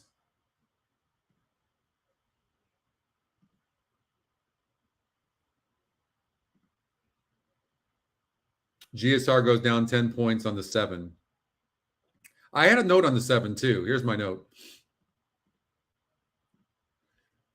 Look for a shorter on turf. This is not that. And the GSR goes down. It looks good on paper, so it's getting bet some. This horse, horrible trip was best. And then drops in GSR and still down in GSR. So I'm still waiting for this horse to get on the right surface, which is dirt and longer. So 8 needs dirt and longer.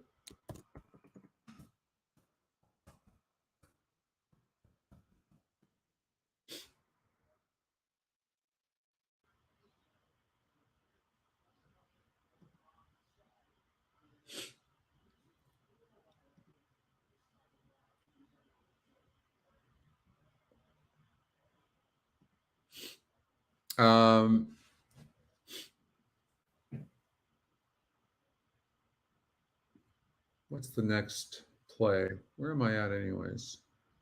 So I'm in 22nd. The leaderboard has, wow, 78-30. Francis killing it.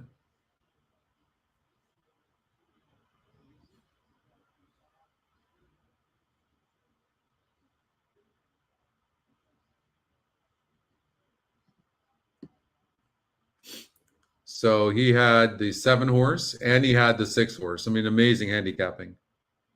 Look at that. He's won every race. So good. Good for him.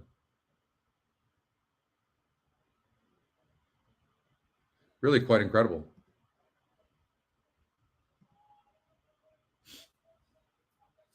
There she is. Hey, Catherine. Yeah, it's rough. It's raining over here. It's raining here in Fort Lauderdale right now, but it doesn't look like it's raining down there at Gulfstream right now.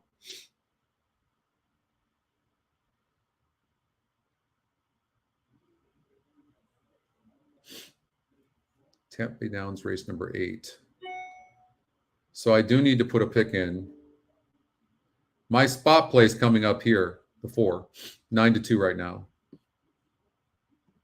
I need to put in a play here.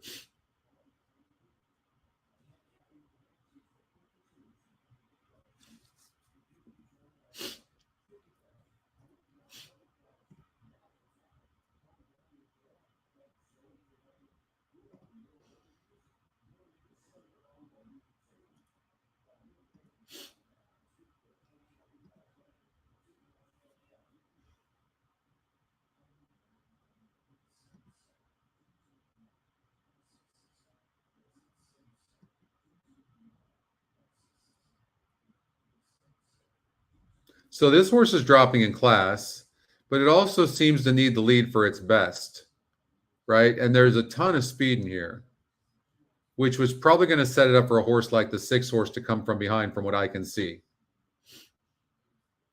So I'm going to stick with just trying to pick winners. This horse is dead on the board, but it needs to be on the lead as well. One's drawn on the rail, and it seems to need to be on the lead. Same with this. I mean, there's so much speed in here. So the really only pure closer in this race that gets a beautiful trip, it's burned money, though. It's burned a lot of money, would be this horse.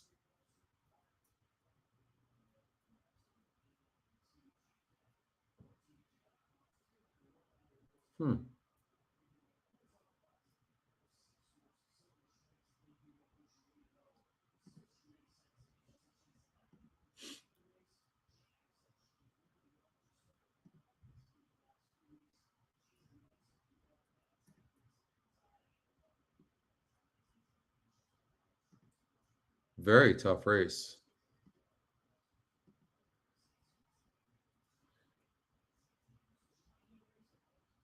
I'm telling you, this 4 horse is not the worst looking shot in the world as well. So I'm going to go with the 4 because of all that speed. 4-6. All right.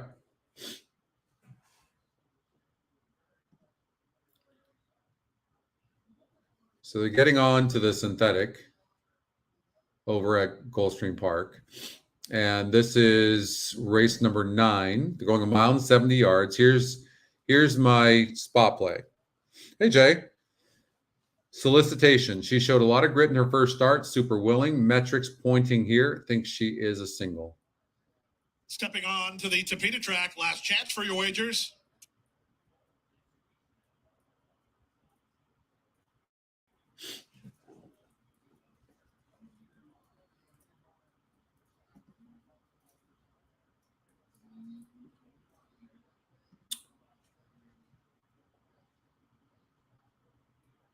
Six minutes before Golden Gate race number 2.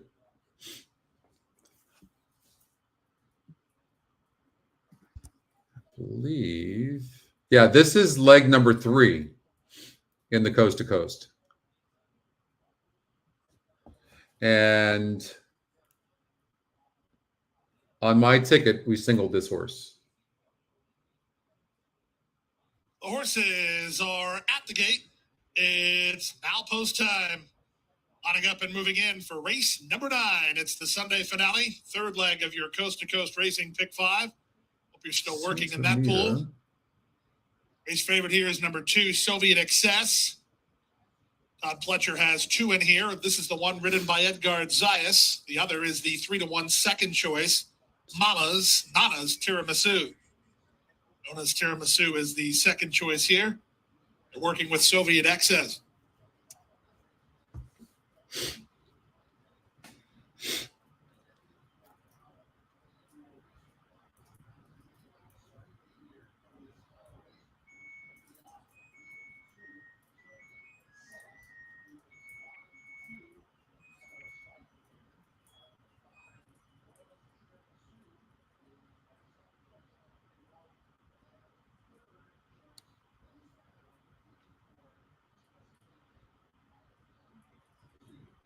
Solicitation is second last to move up, and the last horse in is Moral Turpitude.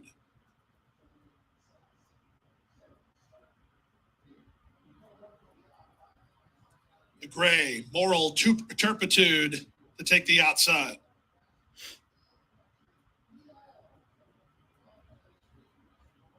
Live racing again Wednesday with the 12:10 start. Domo Arigato a bit fractious in the gate. Settles now. 8 in line, all set. And runners away. Veering way out to the center was Moral Turpitude, and Nona's Tiramisu was off slowly.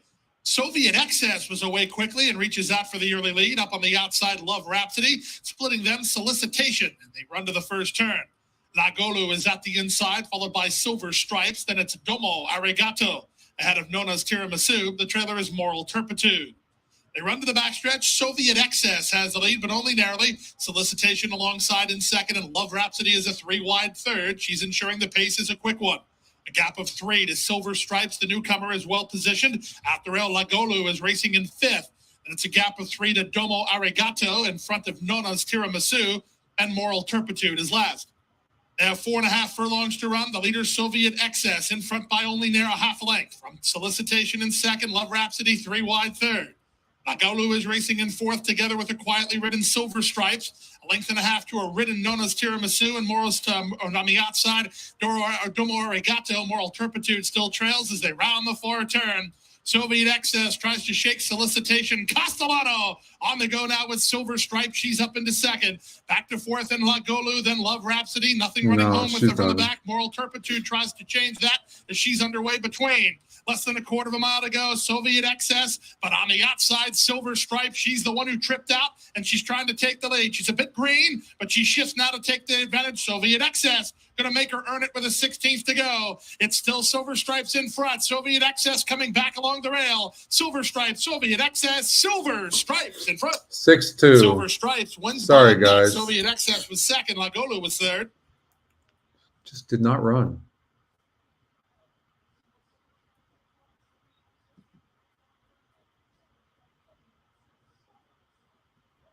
First time starter.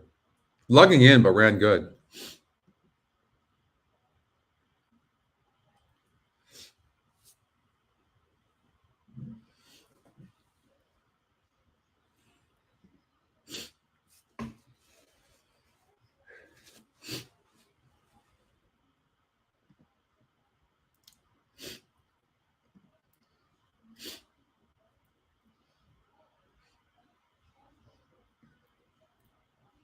Wonder what that leader had. What did he have in that race? He had the 2 Soviet Express.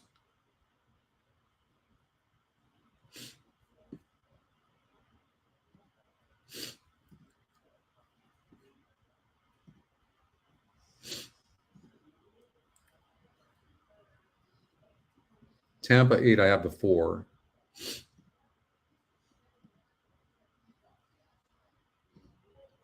Aqueduct 10. I need to do that. I need to start taking long shots too.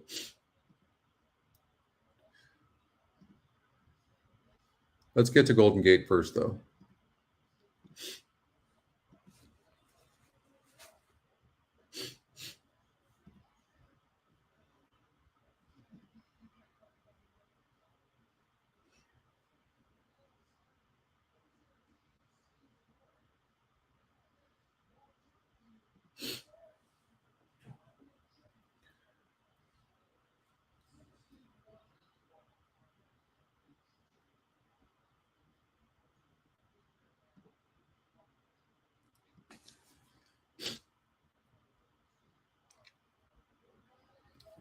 I keep having to sneeze, but can't. Excuse me one second.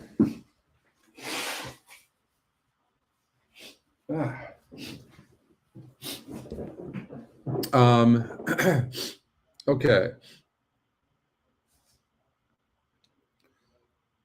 So this 3-horse has burned a little bit of money.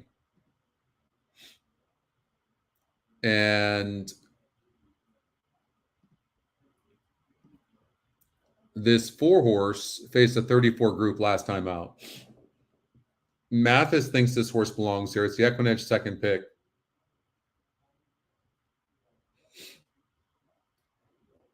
It should run better here, but it's dead on the board. This horse is so getting bet. Benet, this horse seems to need the lead for its best as well. Let's see here, multiplayer. They're at the gate. They're going a mile here.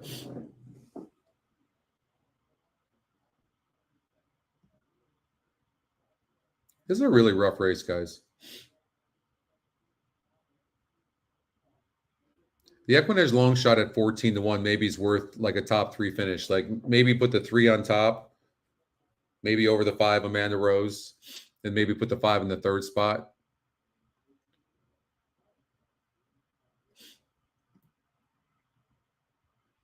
Beignet Post position number 2, the first one to come up to the gate. Miss Maya will be next. 3 looks okay.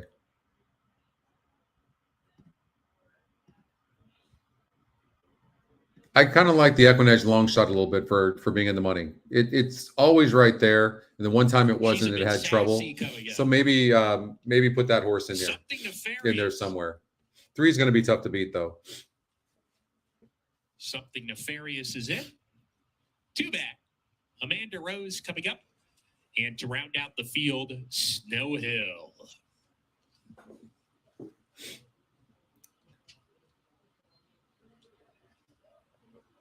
We're ready to go.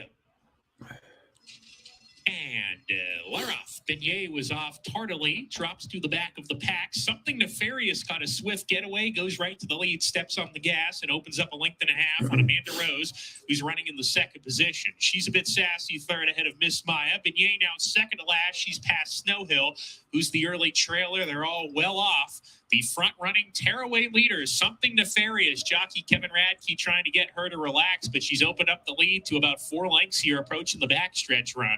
Amanda Rose, a clear second. She's about 4 clear of. She's a bit sassy in third, another 2 to Miss Maya. 4 back to Beignet, still second to last, and Snow Hill is 6th and last. In single file line here, they're separated. I mean, 22 and 3 on this track is so lightning fast. Really hoping the 5 will relax a little bit and not try to catch the 4, because that's going to be easy.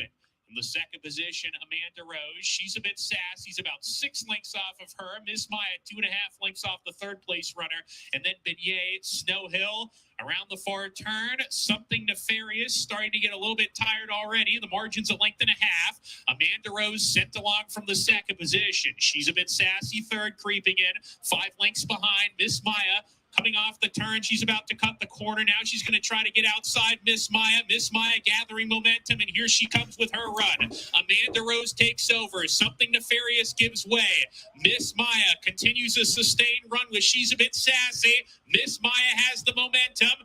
Miss Maya on the inside coming up, grabs the lead second, with 16 to go. And it's Miss Maya going to the front. She's a bit sassy, trying to get to her, but Miss Maya 3-1-5. Miss Maya over She's a Bit Sassy. Well, we said do a 3-5 exacta or a 3 and put the 5 in the third spot. Maybe some of you had that.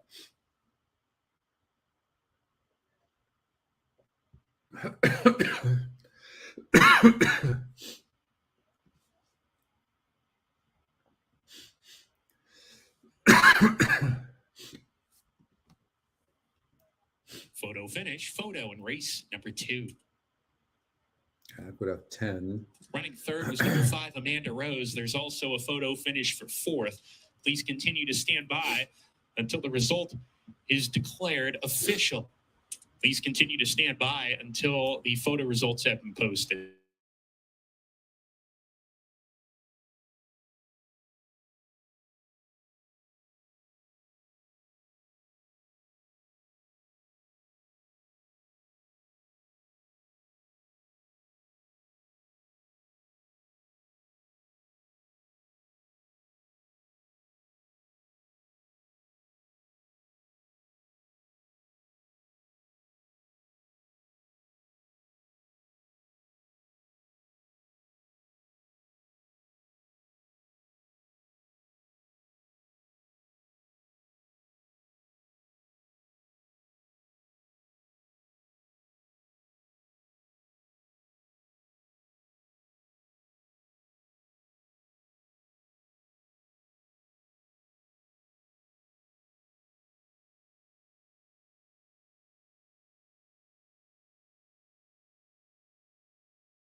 Is number 3, Miss Maya. Miss Maya is a 4-year-old bay filly by Violence out of Florian by Street Crop. Miss Maya was bred in Kentucky by Mr. and Mrs. Jerry Moss, now owned by Jerry Moss and trained by Trying Steve to fix Sherman. this thing. William Anton Georgie III, your winning jockey. Let's try this again. Okay, there we go. You guys hear me okay? Nice, Jared. We back on okay? Yeah?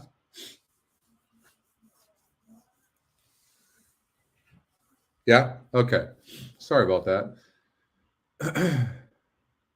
I need coffee in the worst way. I got to get some new energy. I'm probably down right now. I'm not feeling so good, guys. But we're going to fight through it.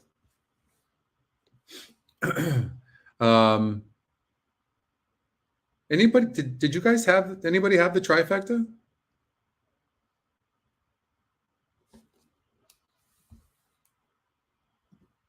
So in the tournament, I played that 4-horse because there was so much speed.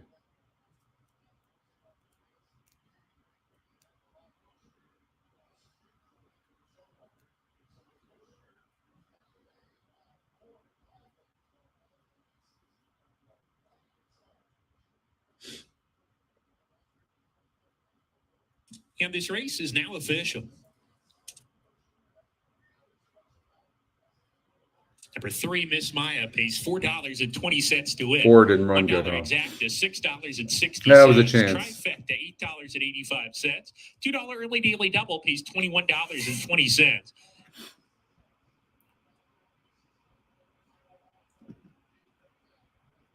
The 5-1, yeah. Top EquinEdge pick.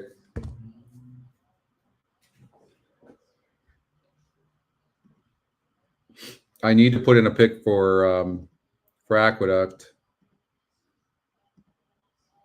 And then Sanity to race number 3. I was doing so good in the beginning. So what's my best price chance? So one of the things that you can do is you can look at the e-morning line and then see what the odds are of a horse. And then based on the win percentages, right? You could do something like that. You had that as well, Stuart? You're on fire.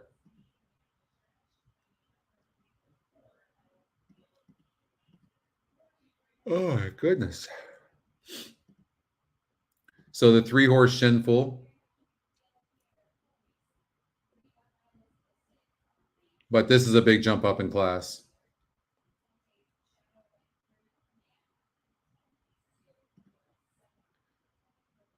EquinEdge long shot certainly looks to have a chance. Showing speed, now cutting back, has done well at 6.5 furlongs. I really want to choose that horse, but I need a price. But I think the 6 will probably win.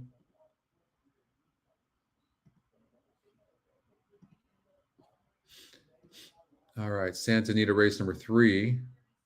That's coming up in 6 minutes from now. 10 minutes. 6 minutes. Now 5. Okay. And in this race,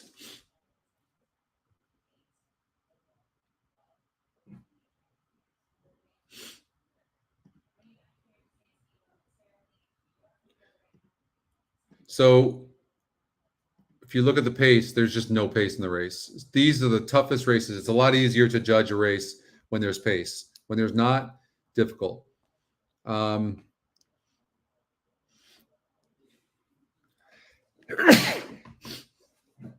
Excuse me. Claim of passion.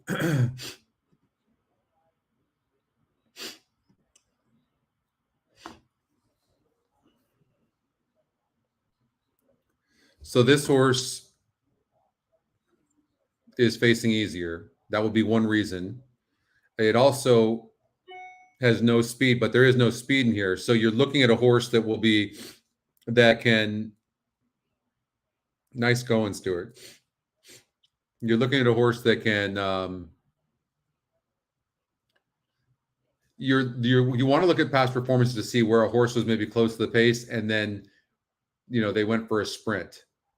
And so in that, you might want to look here at the Pleasanton race where the horse was close to the pace and actually won it, right? So that would be a good sign. Horse is 33%.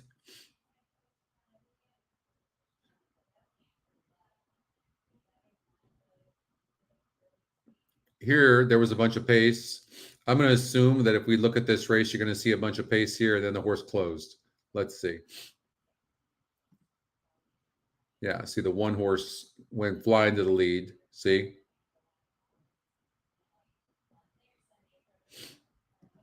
And it set it up. And this horse was 44%.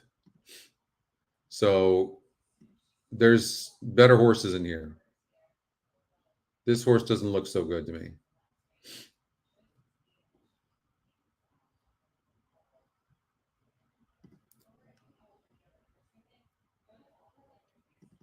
Get him, Marco. Bring it home.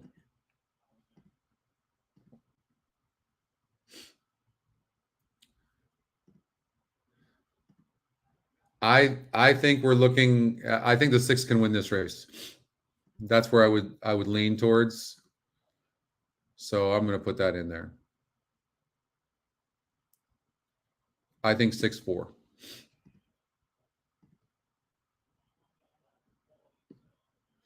Two top win percentages as well.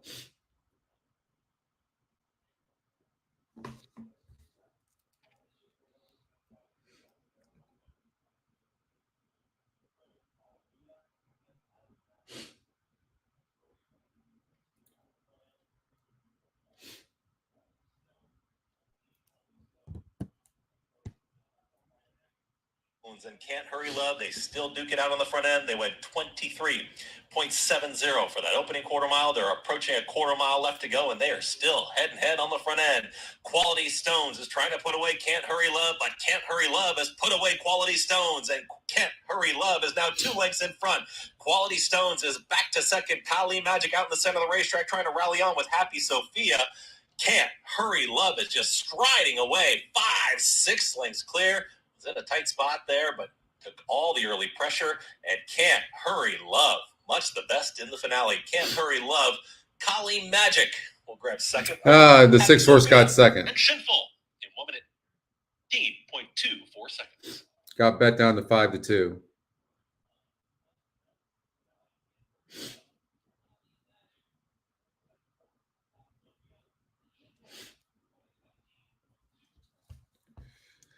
So here at that was Aqueduct. So here I like the 6 horse Claim of Passion, and the 3 horse Outright.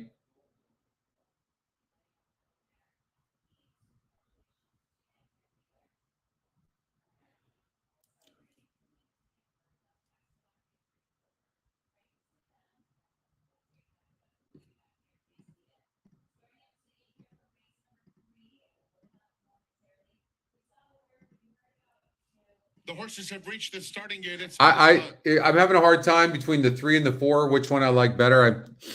I think I like the 6 over the 4-3, but it's very close between the 3 and the 4. Frank Miramonte has the call.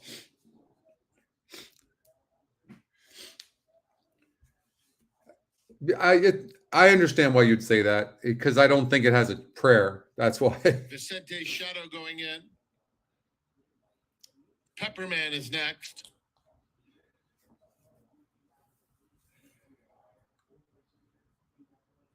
Outright. Whew. Claim of Passion. Remember, the mandatory payout Rainbow 6 starts in the 4th. Ooh, thank you for that reminder. Mandatory payout starts in race number 4. Yeah, I think that horse Doug can go gate to wire. Renegade for the 3rd. I think you're going to see the 6 horse closer than normal to the pace. And they're off. Looking for Revenge, Derby Storm, and Claim of Passion from the outside stalls. Outright comes away in 4th and getting a little bit closer while in some heavy traffic through the opening furlong. Down at the rail, Vicente Shadow and Pepperman in between those two. It's a compact group that heads past the 6 furlong pole. And Looking for Revenge is the leader by a half length. Derby Storm second, with Claim of Passion in the red colors third. On the far outside, Outright fourth, only 2 lengths off the lead, but caught 4 wide now. Vicente's Shadow and Pepperman. They head toward the half-mile pole, and it's Looking for Revenge, 3/4 of a length. Derby Storm and Claim of Passion side by side, second and third. Outright just outside of them. Vicente's Shadow and Pepperman between those two. 4 lengths covers them, heading to the 3/8 pole. And Looking for Revenge, trying to sneak away, has a 2-length lead.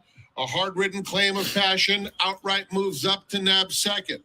Another 4 back to Pepperman in fourth, followed by Vicente's Shadow. Derby Storm has dropped out. They passed the quarter pole and turned for home, Looking for Revenge. Outright chasing from second, followed by Claim of Passion and Pepperman. There's an 8th to run, and Looking for Revenge with a 3-length lead. Outright trying his best, just trying to hold second over an oncoming Pepperman in third. It's Looking for Revenge, taking them all the 4-3-2. Looking for Revenge. Here in the third. Scores by 3. Outright second, Pepperman third, Claim of Passion was fourth. One last.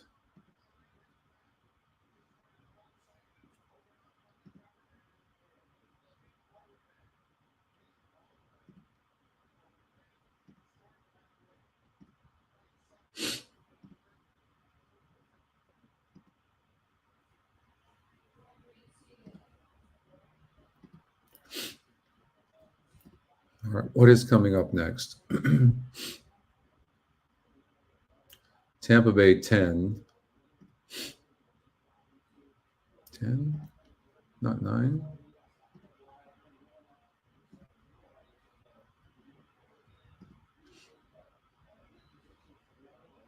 No, Tampa Bay 9.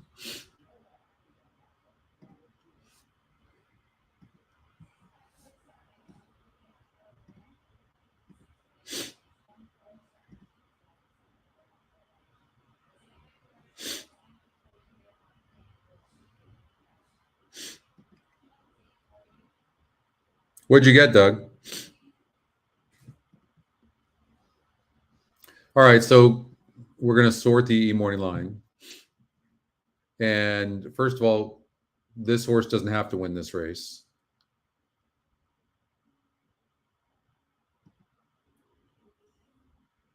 And then who would we take?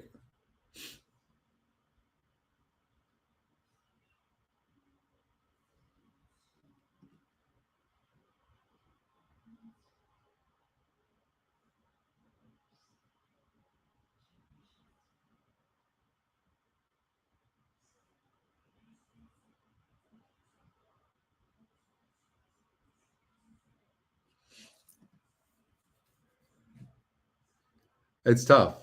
I mean, this horse comes from the clouds.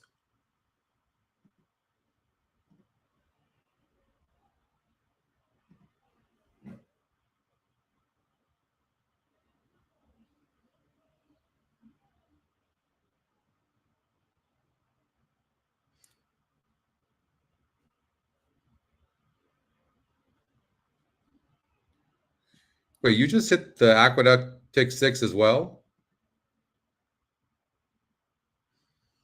Wow.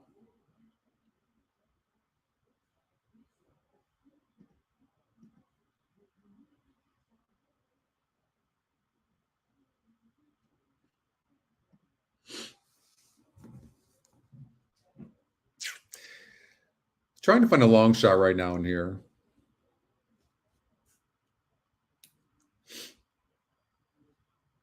And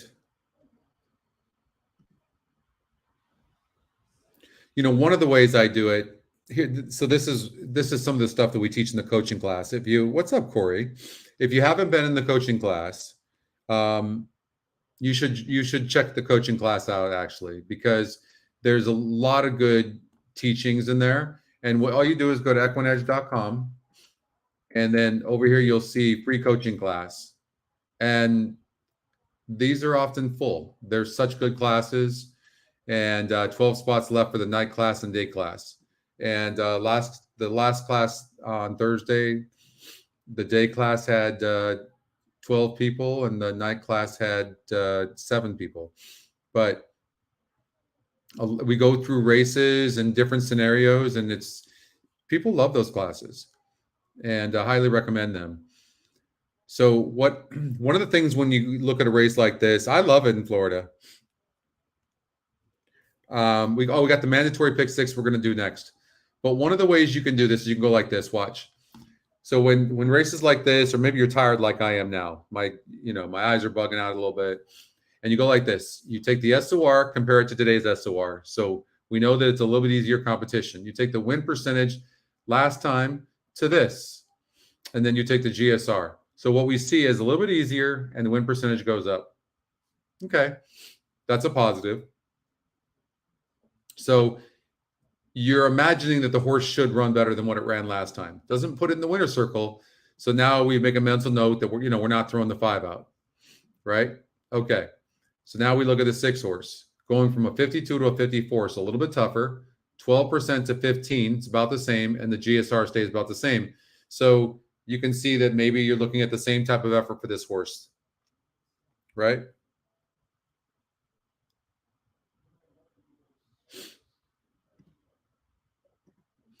So then you got 56 with 54, 1% to 9%, 62, 62. So this horse should outperform itself. Now, you could look at this as well, go, okay, that competition was way too tough last time out. Like the time before that was a 48, today's a 54, was 7%, today's 9%. But I'm looking at this 9% and same GSR and going, all right, well, it's the EquinEdge long shot. This horse could outperform itself. So going, okay, keep that horse. The 7, 54, 54, 6%, 9, 60, 56, goes down a little bit.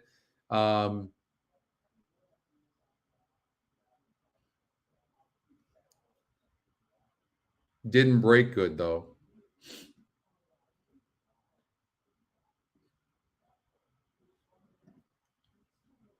So you go to 52, 54, 3% to 5%, 60 and 60. Sometimes this stuff's dramatic. So wouldn't expect the 2 horse to run very well. 52 to 54, 3% to 4%, 57 to 3. So wouldn't use that horse, right? So you do it like that. And what you're looking for is you want the SOR to go down from here to here. And then you want the win percentage to go up from here to here. And you want the GSR to go up. When you get that combination, you can expect that the horse should run better. That doesn't put it in the winner's circle, but you're going to get this on a price horse sometimes, and depending on how you bet it. Okay. He's hot as hell. Stewart is. 54, 54, 2%, 3%. So throw this horse out. Don't really see any improvement coming. 1%, a 54, 54, 1%, 3%, 60, 60. I mean, this horse got a 5th by 4. I mean, maybe, but you're not looking at a winner there. That's for sure. Right. So probably go like this with these 2 horses. I don't like that the GSR goes down a little bit, but over here, this horse had run pretty decent races. So what I'm seeing with this horse, it needs a lot of pace, and there's no pace. One of these 3 horses is going to win the race. That's how you would do that. Right. So I was able to narrow that race down by looking at the handy view and comparing to from before to today. Okay. Because sometimes you're just bugging out. Your eyes are bugging out, So one of those horses is winning this race. You could do an exacta box because you have a 4-to-1 shot and a 7-to-1 shot. We'll see what so 7-to-1 and 3-to-1 now. But and this horse doesn't have to win this race.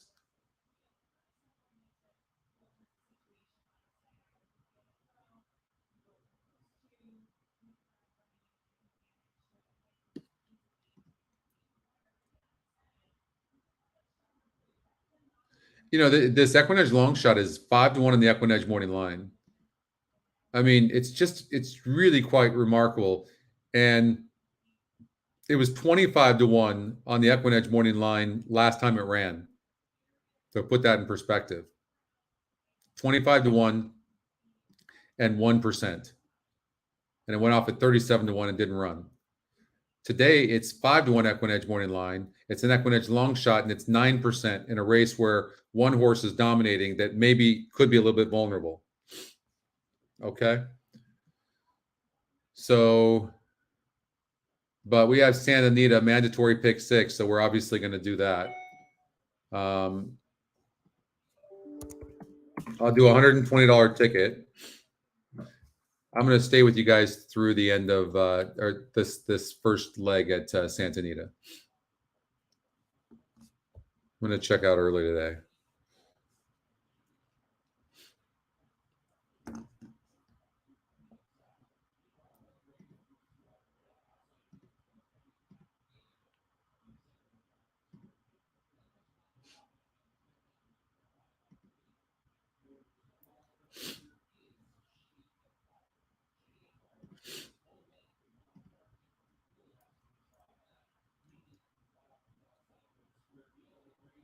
For sure. Yeah.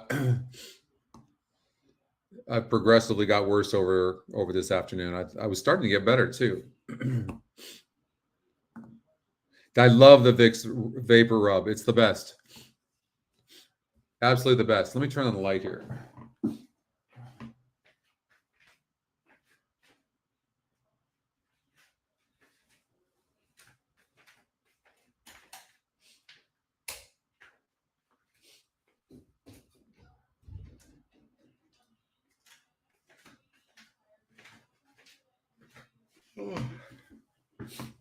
All right. See if we can hit this pick 6. Mandatory payout. GSR drop on the 1, which I didn't like. It's going, so okay, let's do this. But here's the thing. It's going, look, in the last couple of races, it's been running over its head. I don't know why.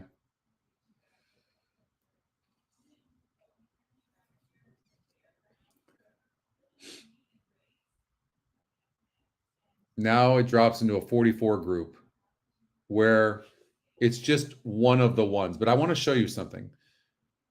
Here's the teaching moment.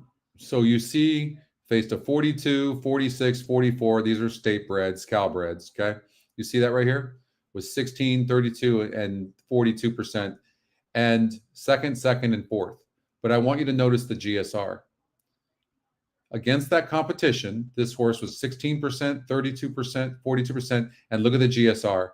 All 8 furlongs where the horse had a 69 GSR. Okay, now look what it is today. It's a 54. I mean, arguably, this horse is getting overbet, right? Hey, Linda. Hot toddy sounds good. We're gonna definitely though see if we can hit this thing first before we go. So I like, and this horse is 4-5. It may be worth trying to beat. And Smooth as Silk. The problem with this horse, God, I wanted to. I saw it. I handicapped this last night. I wanted to love this horse so badly. I normally, when horses stretch out to a mile or cut back from a mile, I like to see speed most of the time. You know, in those longer races, and you cut back.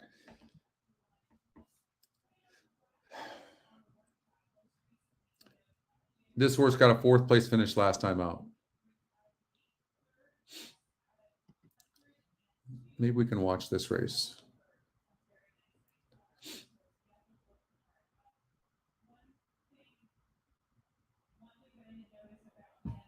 Come on now.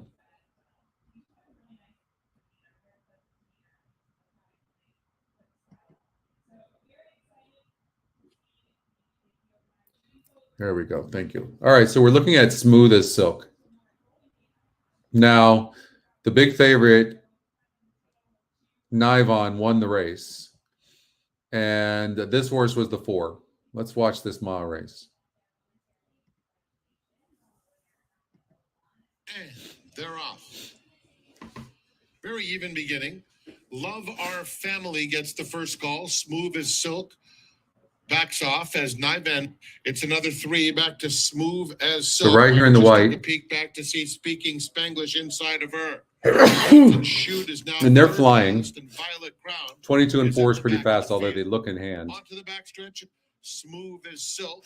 Violet Crown second Moving to up on last, her own. and another 3 to Speaking Spanglish. They round the far turn. Kyle Frey and Love Our Family in front throughout. Chased intently by Niven in second, who now starts to turn up the pressure. Right here has nowhere to go. And Niven on even terms with Love Our Family at the quarter pole and puts her head in front. Cherry Chaos is 2 behind them in third, followed by Golden Temper. The 5's going to go on and win, At the top of the stretch, but they really slowed it down, right? And look, there's really nobody closing. If you really look at this 4-horse. Smooth as Silk is trying to get a piece of it as Love Right. Our Family holds second. It was the only one really that came from a decent way back. Okay, look at the 6. 6 is only 3 lengths back here, where the 4 was 5 lengths back. So I'm just saying, like, it wasn't a bad effort. And now you could be dealing with a vulnerable favorite. So maybe the 2 horses a single to try to beat the 1. It's a strategy. Thank you, Stephen. Thank you so much.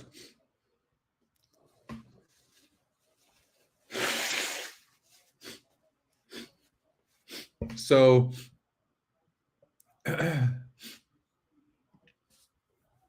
now let's look at this race. And I did handicap it pretty good. 25,000 claim for Garcia on the 1. Only win showing was gate to wire, not getting the lead here. That was my note. You know, and Kevin was talking about this violent runner and what to do with it. It's really a hard read. The 5-horse is fast, but has a low GSR. The 6-horse is a 32,000 Miller claim. 4-horse has blinkers off. The 3-horse had rattled off 3 straight wins at this level before going up in class last time out. 2-horse been off since 2021.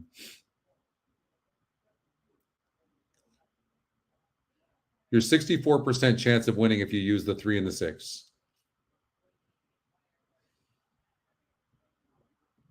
Garcia shows a lot of confidence taking this horse and moving it up 2 levels from a 25,000 claim where the horse got 3rd. You must like the claim. Stretching out to 7 furlongs. The GSR does go up to 66. Horse has never been 7 furlongs before. It certainly looks like the type of horse that runs best on the lead. It will be forwardly placed, I would imagine, but there's some speed in here. The 2, the 1, and the 5. So based on that, you're looking at 3 horses finishing. 3, 6, and 4. Could the 4 win this race, Miss Fia? Blinkers are off.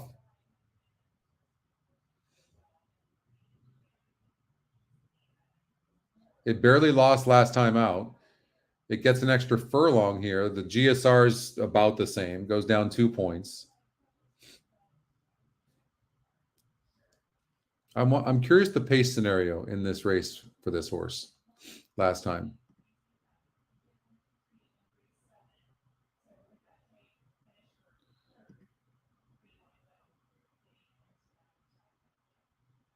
So we're looking at the 5 and the 6 horse in here.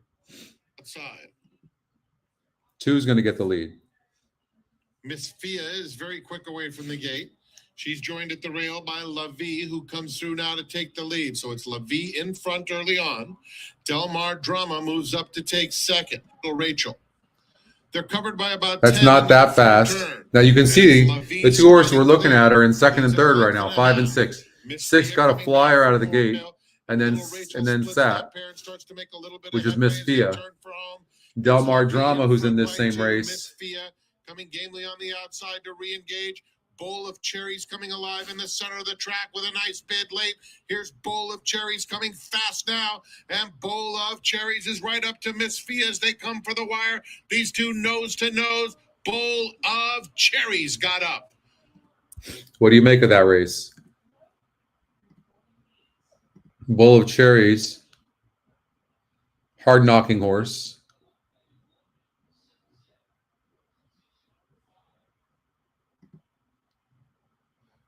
Sure didn't look like a strong field, did it?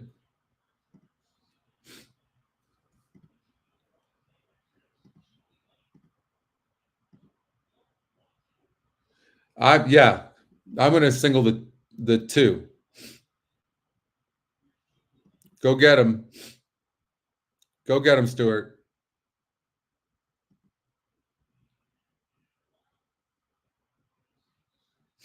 What happened in here? Oh, solicitation didn't run. God, I really liked her today too. So disappointed in that effort.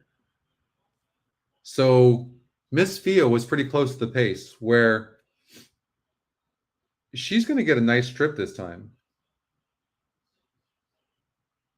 And Del Mar Drama was in that 1-6 race.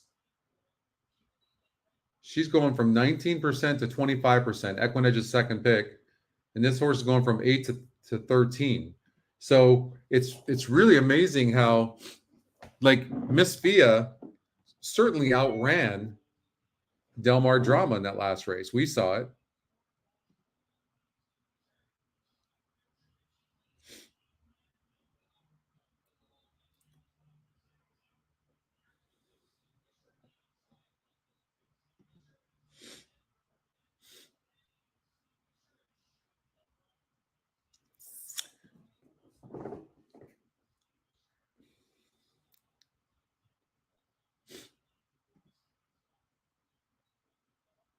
I'll tell you what, if this horse is ridden with patience, I'm going to add her.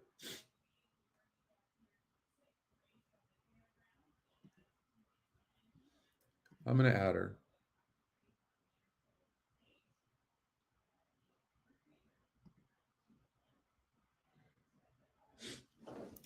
I found this race tough. I thought Straight No Chaser. One of you liked Straight No Chaser. I thought this horse could go gate to wire. You singled Miss Fia. Good for you. Hey, you know what, Marco? I respect that. I really do. I do. Really respect that.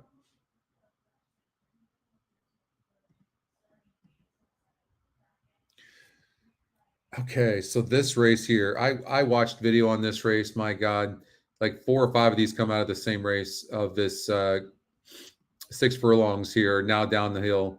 And I came away, but this horse keeps on burning money in the last 3 races. But I came away really liking the way this one finished. It's the EquinEdge long shot. I thought maybe you could try to beat the 11, who's burned a lot of money. I didn't care for the 10. You have to use the 5. I didn't like the 3.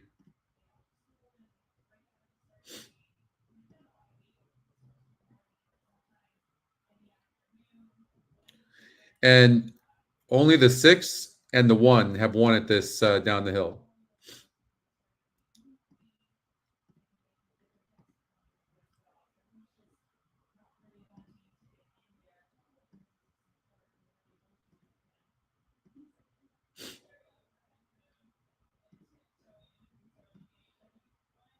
I mean, I think this could pay really big.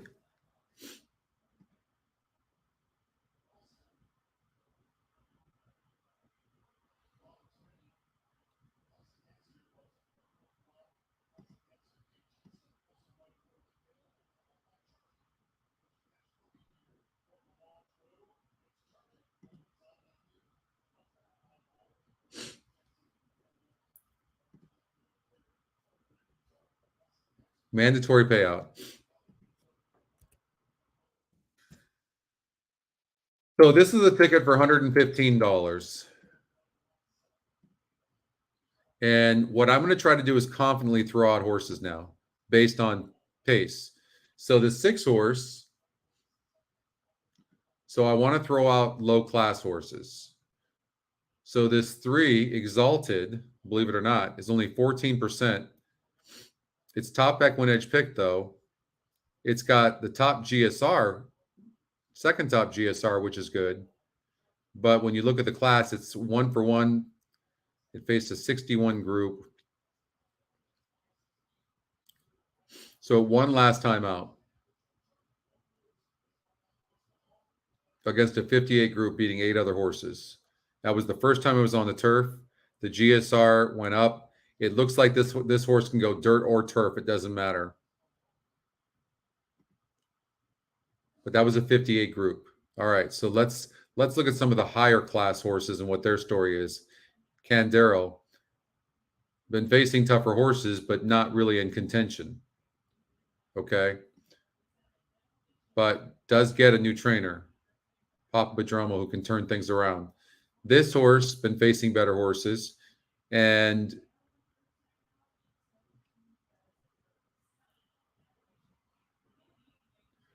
it's a low win percentage, draws a wide post, looks like it will be near the lead.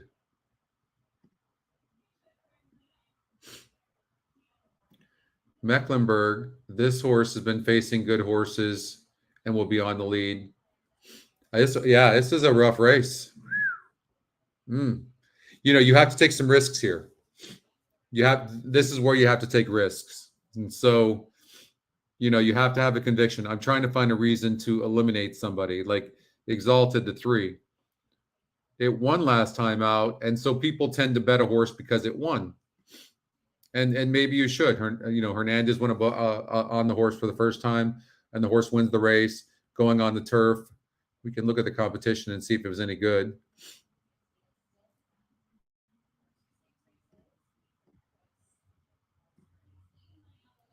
I mean, top win percentage was only 16%. It's an absolute grab bag.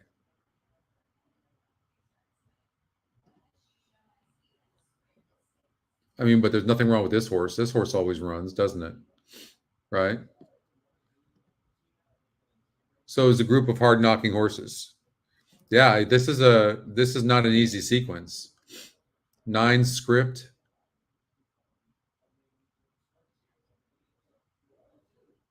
I mean, it's burned a lot of money.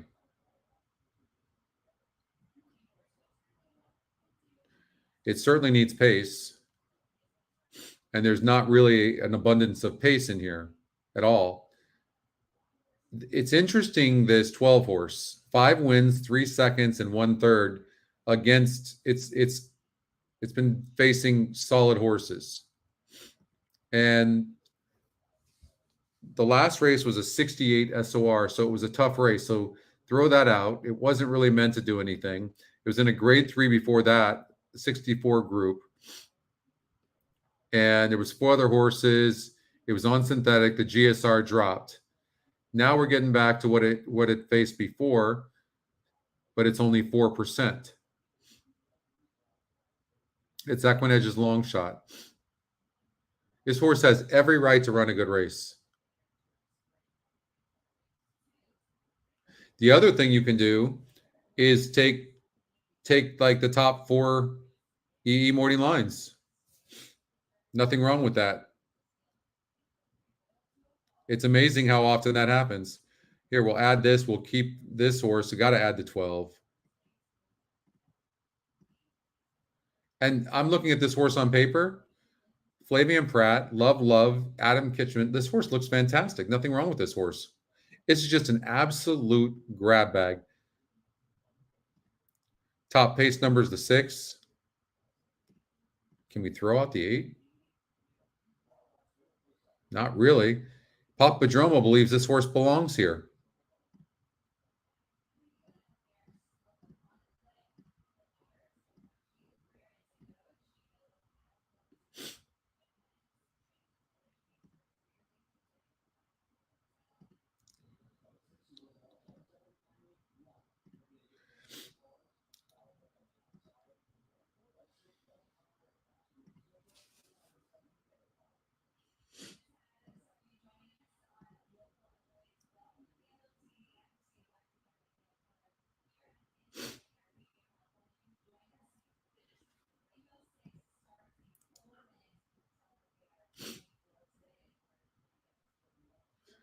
We have time, 4 minutes.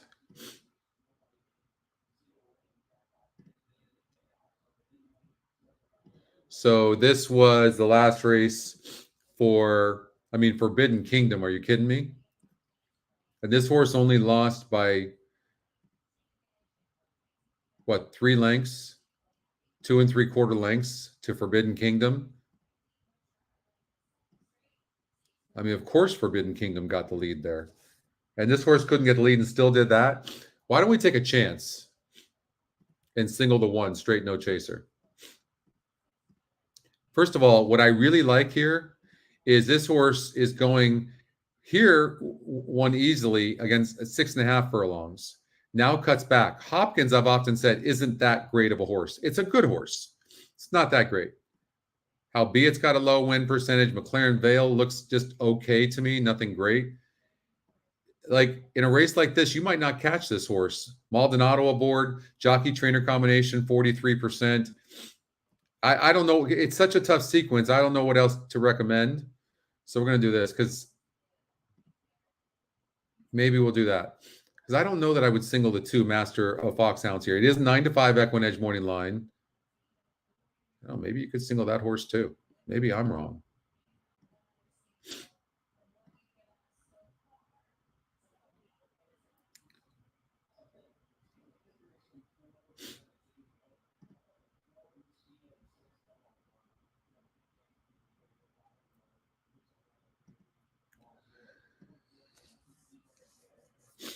All right. So thank you, Manny. So Master of Foxhounds. I mean, this is a hard knocking horse, 10 furlongs. No doubt about it. And get rid of this 1. Get rid of this 8. It is 9-5 EquinEdge morning line, 25%.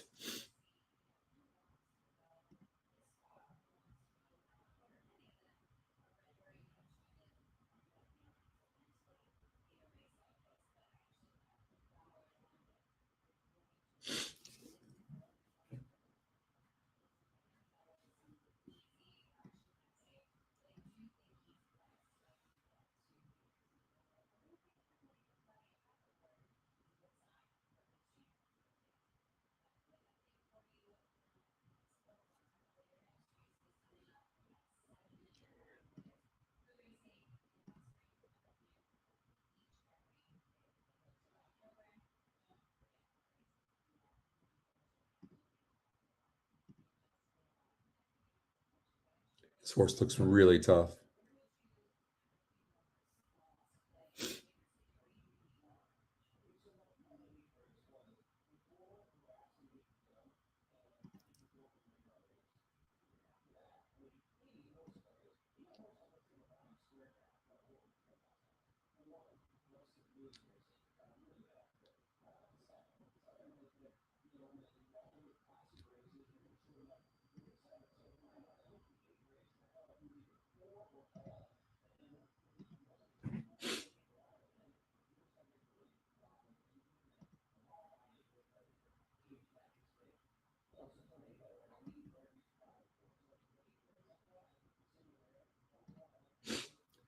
You know,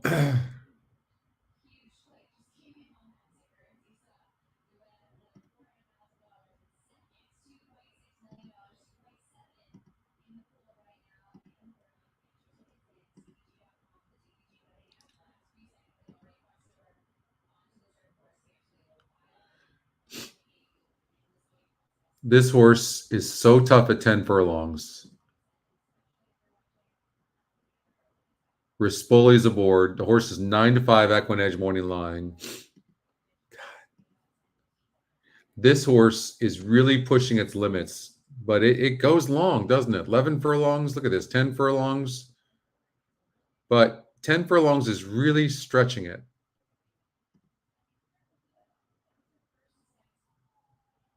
Does it every time, though, doesn't it? Look how good this horse is.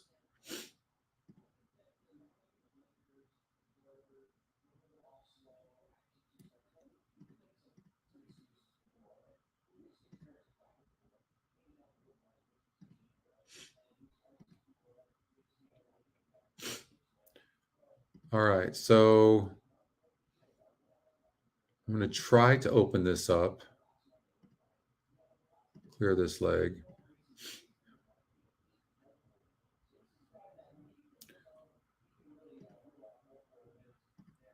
So they're trying a new jockey, Rispoli. It's 9-5, top EquinEdge pick, lukewarm top win percentage, top GSR. It's got 2 firsts and 2 seconds at the surface and distance.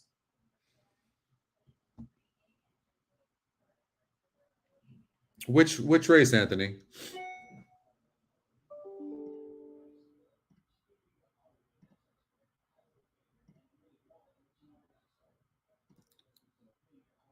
Not that one. Which 8 horse are you talking about? Oh, this one.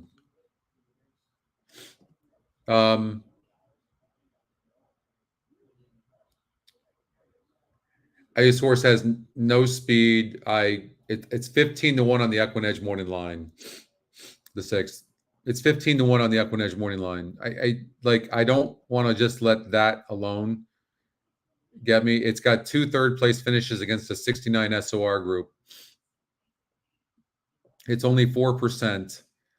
I think these are the kind, Anthony, that you have to try to beat and not use. If you add horses like this, then you got to add everybody, and you fall into a bad habit. So I'm going to recommend this ticket here. I actually want to add 1 horse, though. I want to add this 4. It's going to be a little bit more. This is going to be my recommendation right here, 129.60.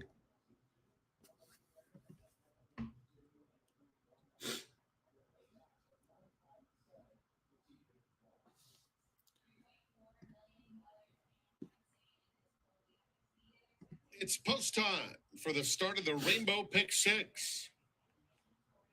$3.8 million.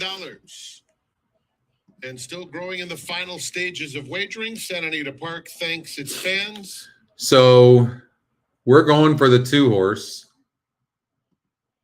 Loyal to a fault, the heavy favorite. 1 horse is taking all the action. She'll be the first one to load, joined by Smiling Amy. Thank you, Lane. Hi, Lane.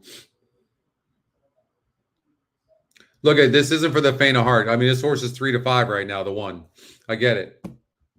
Right? GSR drops. Here's Palachinta. But, so, I'm just saying, Marco, you have the 1 singled.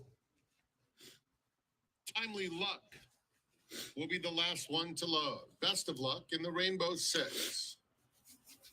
They're in the gate. All right. Good break by the 2.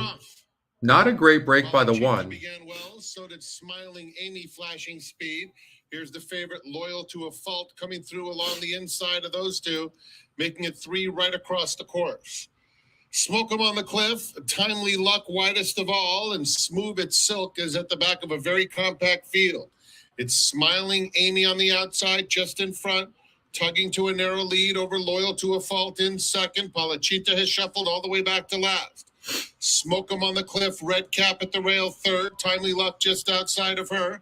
A length back to Smooth as Silk, and then Palachinta. Rounding the far turn, and Loyal to a Fault is up to take the lead. It's Loyal to a Fault by a head to Smiling Amy second. 2 more to Timely Luck, revving up in third. And then Smoke 'em on the Cliff. They're at the top of the We got to get room. We got to get through. Has opened up a 3-length lead. Oh, my God. That's just horrible. Center of the course, Timely Luck. That is just absolutely atrocious. Wow. Loyal to a Fault. Loyal wow. to a Fault.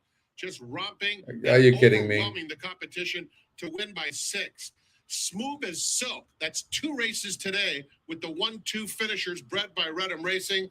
Then it was Thank you, Manny. In third. I think the 2 would have caught the 1. I truly believe that. I mean, the 2 had all that traffic, had a terrible trip. It's really difficult to get in that much trouble when there's only 6 horses in the race. I mean, it's such a drag. I'm sorry, guys.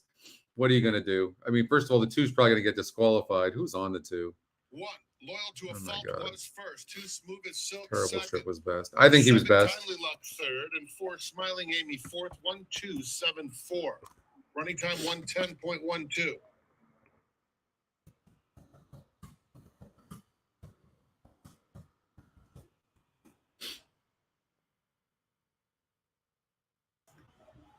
That's true, Dan. Dan knows. It's so true. It's so true. I mean, you know, this is why this weekend I'm not betting. Honestly, even though the Scotty spot plays have been, I'm really happy with them. By the way, if you didn't get a chance, next 10:30 a.m. Eastern time, Scotty spot play weekend Scotty spot play show, and I cover all the horses I like for the weekend. They were really, really good. Like we can look together at yesterday's races. I don't know if we show them. I don't know if they're going to show. Let's see here for yesterday. No, today's though. Yesterday's races, we hit three exacta boxes. We had like 4 winners or 5 winners, and every horse was first or second. I think one was third, maybe, but this horse was one of the spot plays. The 7-horse Decopage. Watch this. I said, here's my note. First of all, tactical speed, expecting a very good trip. We'll have to hold off the 6-horse. Okay, and here's what happened. And they're off. La Familia, No More Mask, and Decoupage at the early firing line. A girl named Jack with early speed too. Now, right part of my decision making, the pace number helped me know that this horse was probably going to get a good trip. And that's what happened. You can see the jockey right now. You had a tight rein. Rating along about 4.5 from the front, back to the Italian, and it's well back to start with a bang. Start with a bang. Well, last now is a lot to do. Got to be 18 to 20 and lengths off. It's crazy. La Familia into the far turn run, going solo. Watch how easy this horse wins. Decoupage and a girl named Jack second, third, and fourth. Behind the couch, trying to save something there from fifth. Now asked for a little bit of run, about 3 furlongs out from the line. Italian Dressing is down inside with 6 lengths to make up. Another 7 or 8 back and start with a bang. Still well last. Midway on the turn, La Familia trying to stretch that speed for Decoupage behind the couch. Hey, Angela, I didn't see you. And then it's no good more. job. Who's in fourth. Italian Dressing on the far outside, getting right here. I felt very good. Like the jockey had never asked the horse. And watch this horse pull away, right? And really pulled away nicely. That's a 10-to-1 shot. You're loving that, right? I mean, so it ends up winning by about 4 or 5 lengths in the end. So that was really good. This horse, Senate Dance, it was a first-time starter, got second, and then Frightland got second. These were the 3 I gave for the day, and then I added some in here. This just so we didn't only have 3 horses here. One of them won, and the other 2 didn't run very good, thirds. So, but you bet it. Oh, you got knocked out. You know what? When you have a free square like that, you know what I've learned, Tony? You have to really spread out in the other legs and make sure that you don't blow it if that horse wins.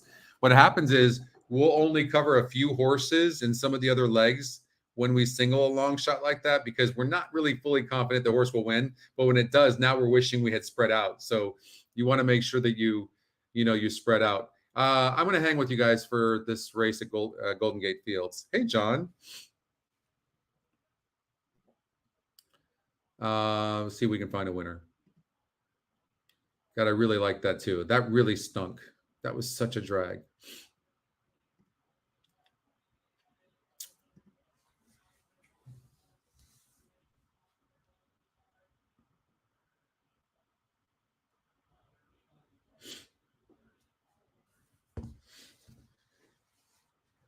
Okay. Is the next race at Santa Anita? No. So the 6th and the 7th races are the 4th and 5th legs of the coast to coast.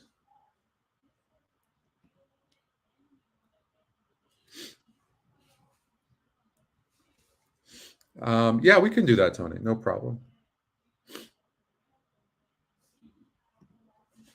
All right.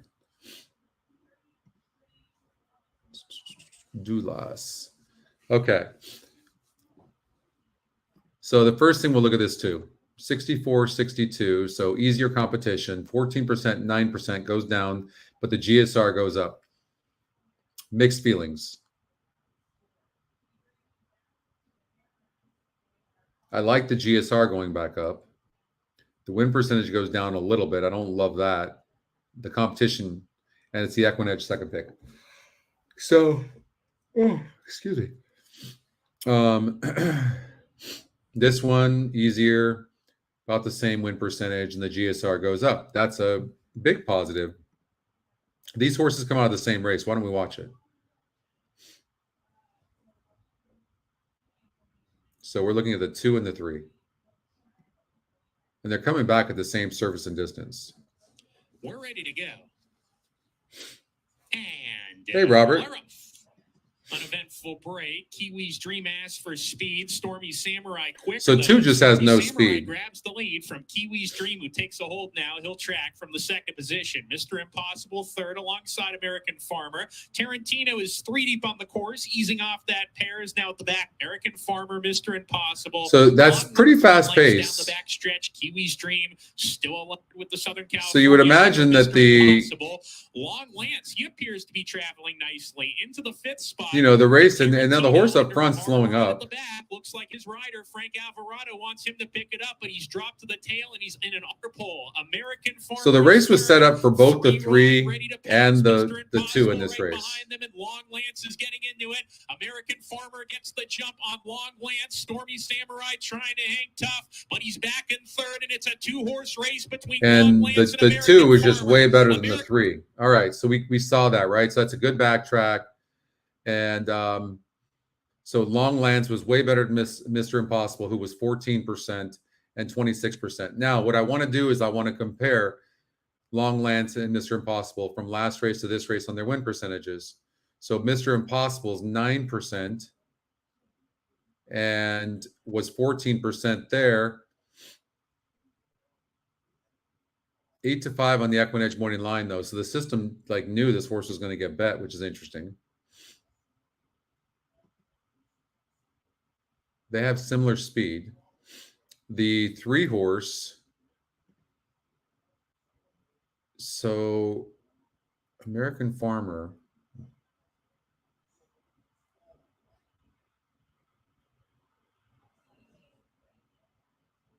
I mean, not that great of a horse, is he? So the 2-horse seems to be getting over bet, right?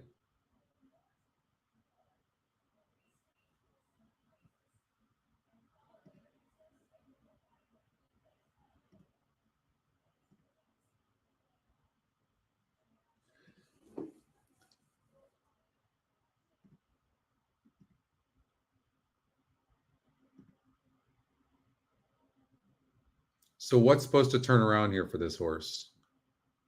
I don't see it. New jockey.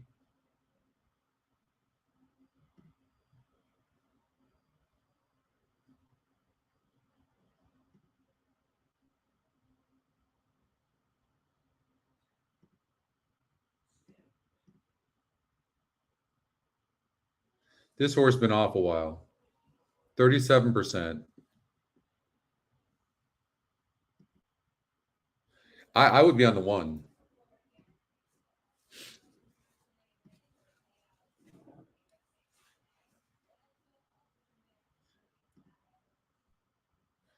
So this horse has been off a while.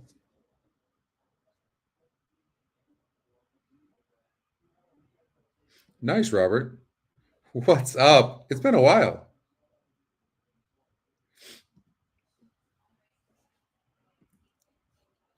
I like the 1 Long Lance, the top EquinEdge pick. This horse is just working bullets.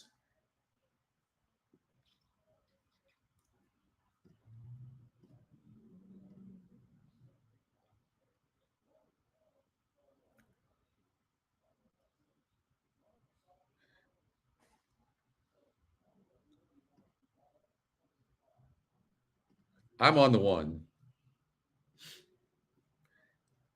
I don't love the 2. I'm on the 1 over the 3-4. 8-5 right now on the 1. To the gate for the 4th race. Long Lance is loaded into the gate. He's taking 1 over 3-4. Here's Mr. Impossible. Black Caspian and Dulas to round out the field. Here comes Dulas. We're ready to go.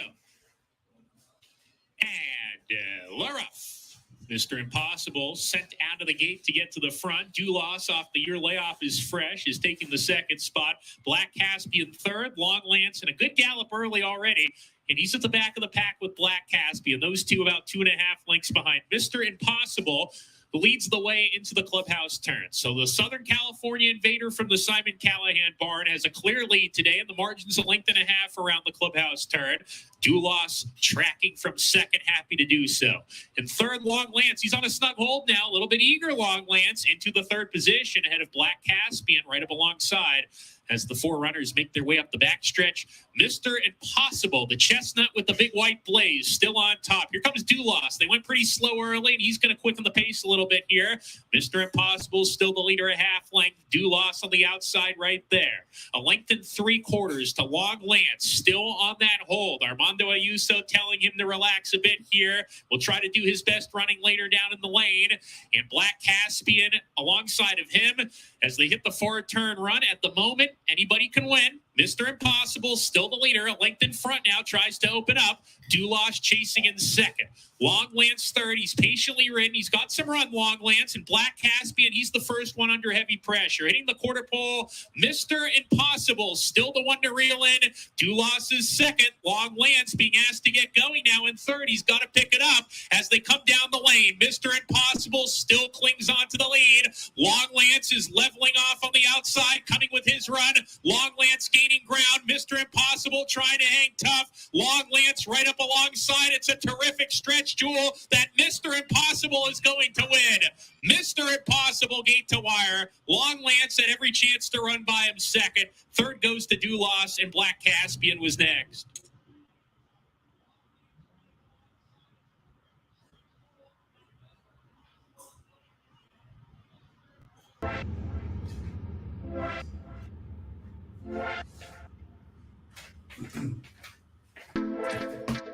Mr. Impossible first. 2nd, number 1, Long Lance, waiting on the placings for 3rd and 4th. Yeah, I mean, please continue to stand by until the result that 2-horse got such an easy lead. That's really tough when you set those slow fractions. You know, I agree. Like, that was a really bad ride by the jockey on the 1, 100%.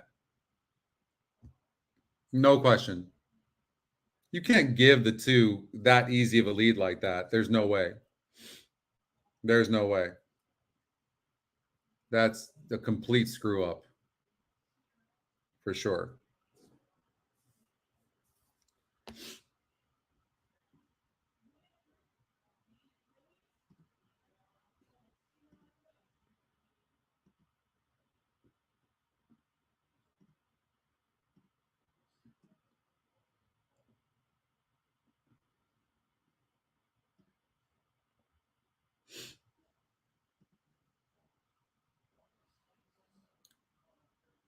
This first-time starter, Tori, Raylu Gutierrez, looks pretty good, actually.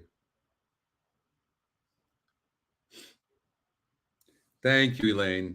Thank you so much. I really appreciate you saying that.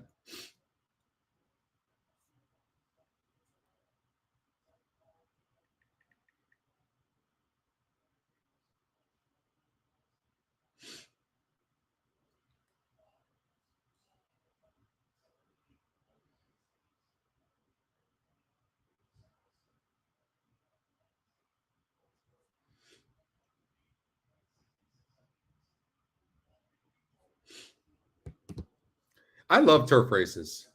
Oh, that first-time starter's on the lead, huh? Wow. Still in pursuit of Tori, who's raced wide, but continues near that far side rail.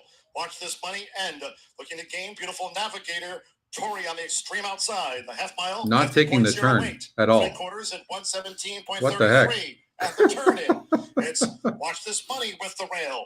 Gaining now on the outside, Desert Tempest. Look how far out that rail is, guys. I don't know if you're watching the Fairgrounds race, but look how far that rail is. I mean, so hard to come from behind with a rail out like that. Clings on. Moshiro Gamely, Desert Tempest, Flower Dew toward the inside, close to the finish with Brian Hernandez Jr. And it's beautiful Navigator out to the maiden ranks. Beautiful Navigator. And a photo and nose with Moshiro. All right. Dew's been saving ground. Moshiro looks to gain between fillies. Desert Tempest wide. The trailers Samarosa and Soul titles ready. But okay, one more race. That's it. Because I really actually want to see how Violent Runner does. And I know some of you singled Miss Fia, so I'm going to hang with you guys through this. But let's do a pick 5, okay? Might as well.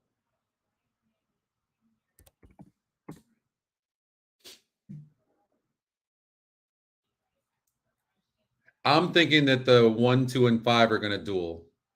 That's kind of my thought.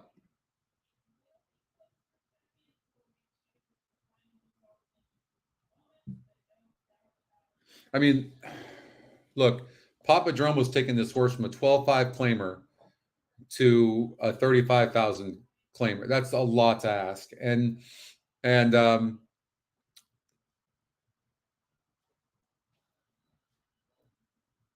GSR drops, the win percentage drops. Actually, Steve Knapp claimed this horse, didn't he? For 12.5.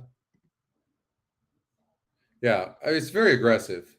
Victor Garcia claims the 1 horse for 25,000. Peter Miller claimed the 6 horse. And Peter Miller might improve the 6 horse Del Mar Drama. Maybe that's why this horse is 5-2, because it's in his care now. That's a possibility. Miss Fia, Violent Runner's not really catching much at all.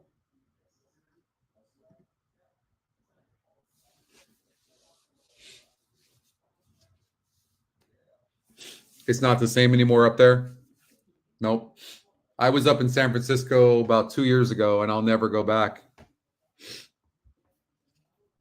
It was a pit, absolute pit. It was disgusting. You just wonder who's running the place. Like, I know it's another conversation, but it's just San Francisco, but we used to be one of those destination places that you look forward to going to. And it's just, I couldn't believe it.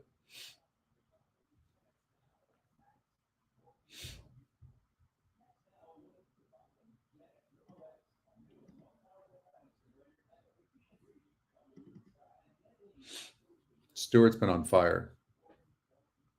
Yeah.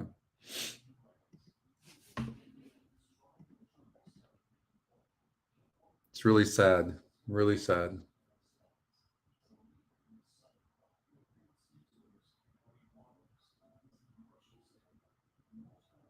All right.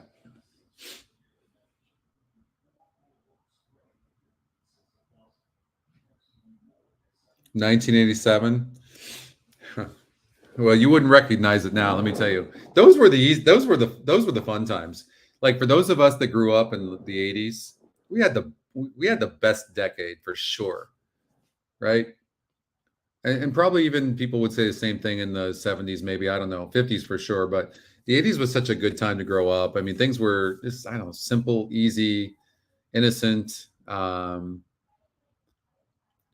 did everything outdoors. Now, I mean, you don't see people playing outside in parks and things like that very often. It's like crazy.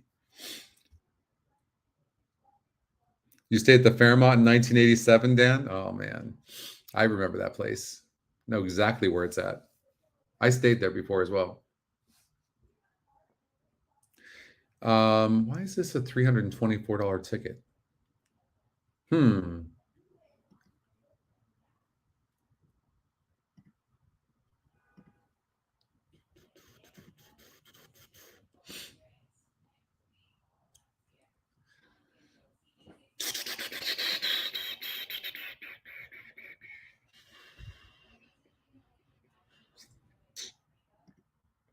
All right. Well, we have no choice. No choice, folks. $108. That's it. 346 with 27 with 1 with 1 4 5 6 with 1 2 3 5 6 8 9 10 12. Violent Runner. Here's the story.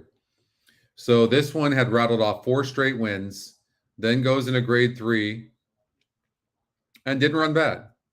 It's not a terrible effort. I mean, look at this. Look at this group of horses that it faced. Lady T,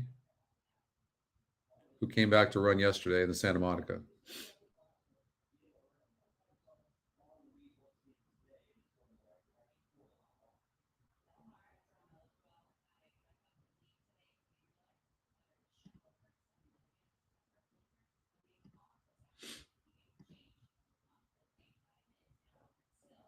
$3 million. Thank you, Manny. $3 million in the pick 6 pool.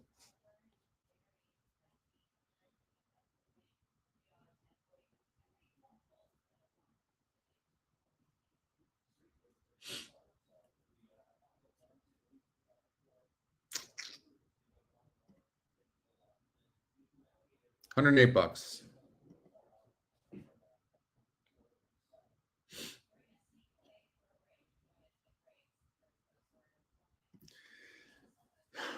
I mean, look at this race. Top win percentage is 22% in script, and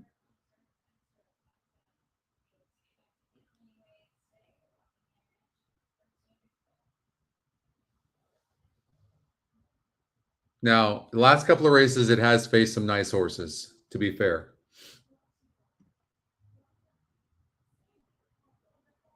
That was a tougher group than what's in here.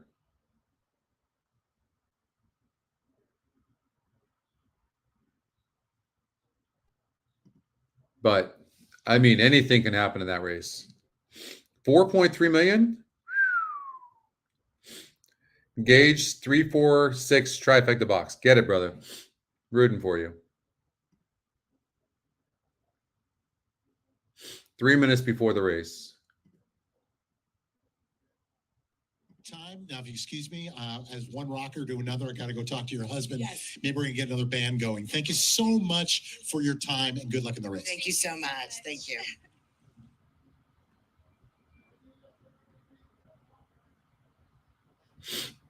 Let's look at these horses. So we have 3, 4, and 6. Violent Runner. Miss Fia. And Delmar Drama. Now, Delmar Drama is extremely dead on the board. Definitely. Should we throw the horse out?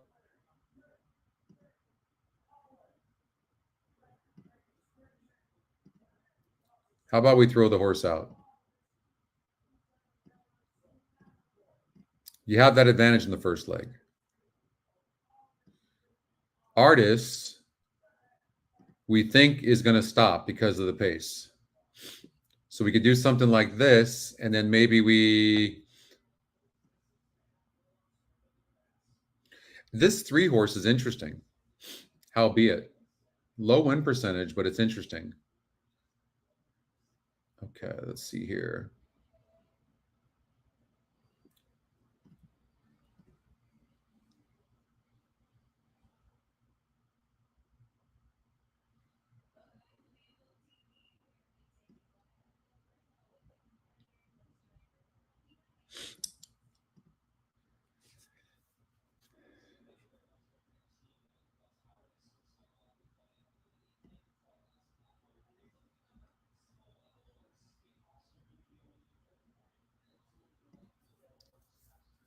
This horse just needs some pace. So maybe what we do, we take one front runner and we take one to come from behind.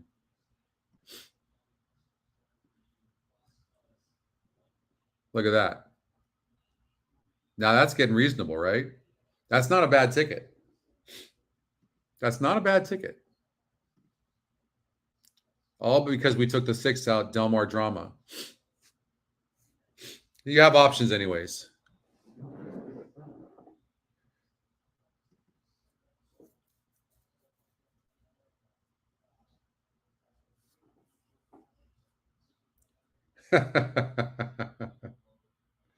What did Bill say? We know that for sure, Bill.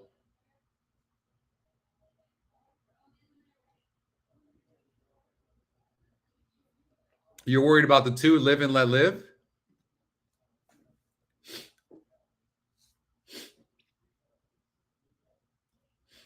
It does have back class, but it's been off since 2021. Horses are at the gate. So there's a high likelihood that it has a tendon. Start of the late pick 5. Why it's in for 40, I don't know. I don't think you need to worry, honestly. I really don't think you need to worry. All right, you guys, let's get this. This will be my last race. And Del Mar drama to the outside.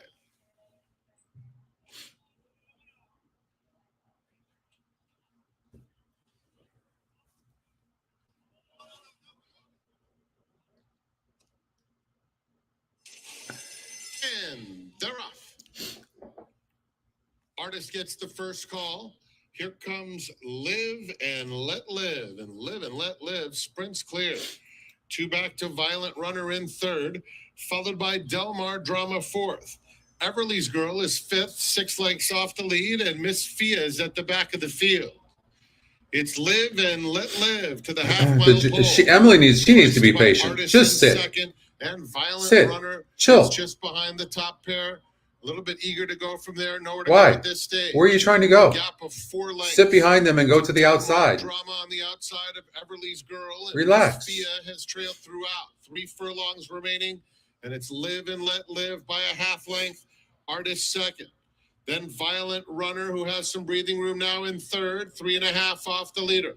Another 3 back to Del Mar Drama, followed by Everly's Girl and Miss Fia with a 1/4 mile to go. And Live and Let Live goes on now. Opens up 3 lengths on Artist in second. Violent Runner on the outside. Cruising into contention with an 1/8 to run, and down at the rail. Oh my God, this is pathetic. Come on, 4. Violent Runner in the center of the track. Come on, 4. Who was dead last is closing strongly.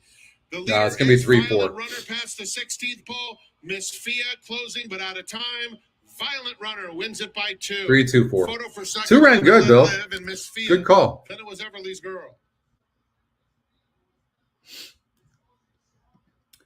All right, 3. What were you guys worried about? Okay. I will look at the golden hour just for you guys. All right.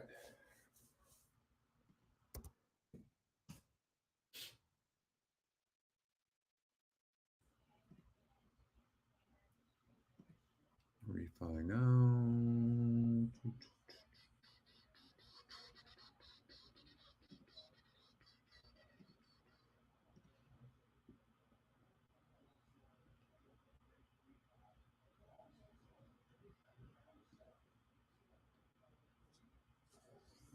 So this horse has been off a while.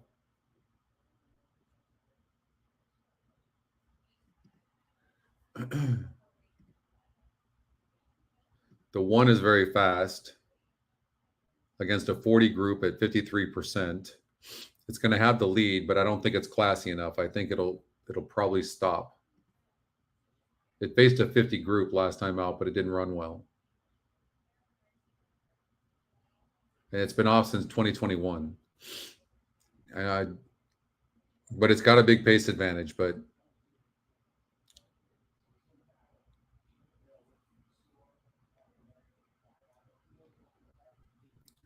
wait, you did what? Come on, stop it, Stuart. Seriously. No, we're going to do the golden hour right now, Mike. Stuart, what the shit? Seriously.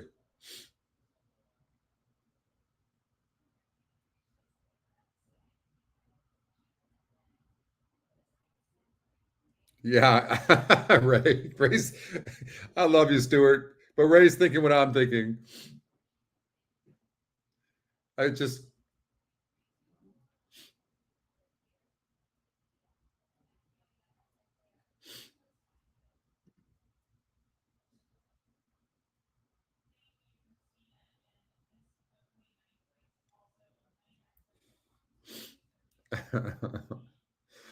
Oh, my God.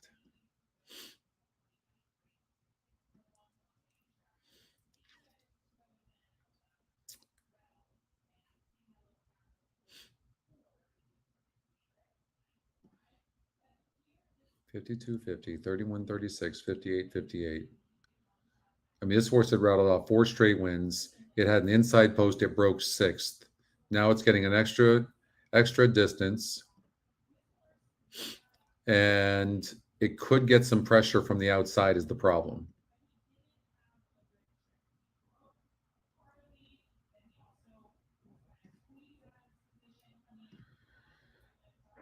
Okay. I think we need to just make sure we cover this. 7 has been off a while.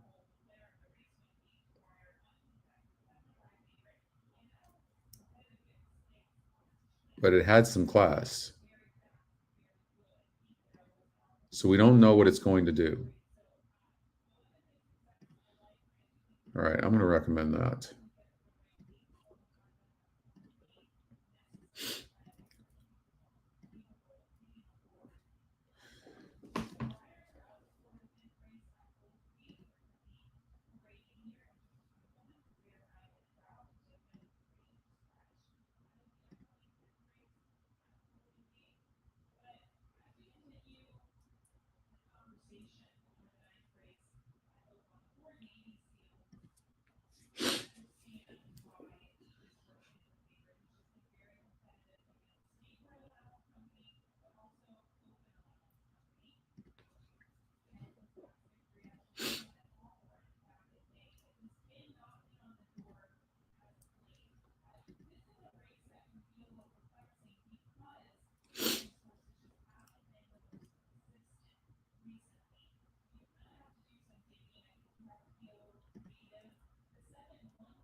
So Jonathan Wong claimed this horse for $20,000 last time and protects it. Now, it has 0 speed. Stone's River. I have a nephew whose name is River Stone.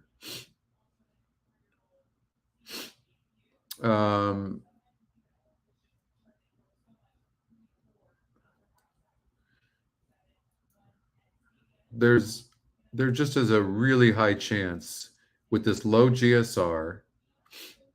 It's moving up in class. There's a high likelihood, even with an easy lead, that this horse is going to stop, which will set it up for the 7. There's no other speed in here, which means the 7 can be forwardly placed and behind with these other horses, because none of these have any speed, and sets it up for the 7 horse. So I'm going to keep that single. This is the ticket.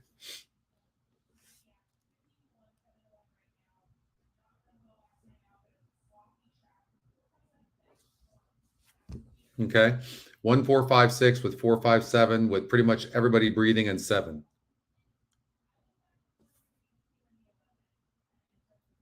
What's up, Lou?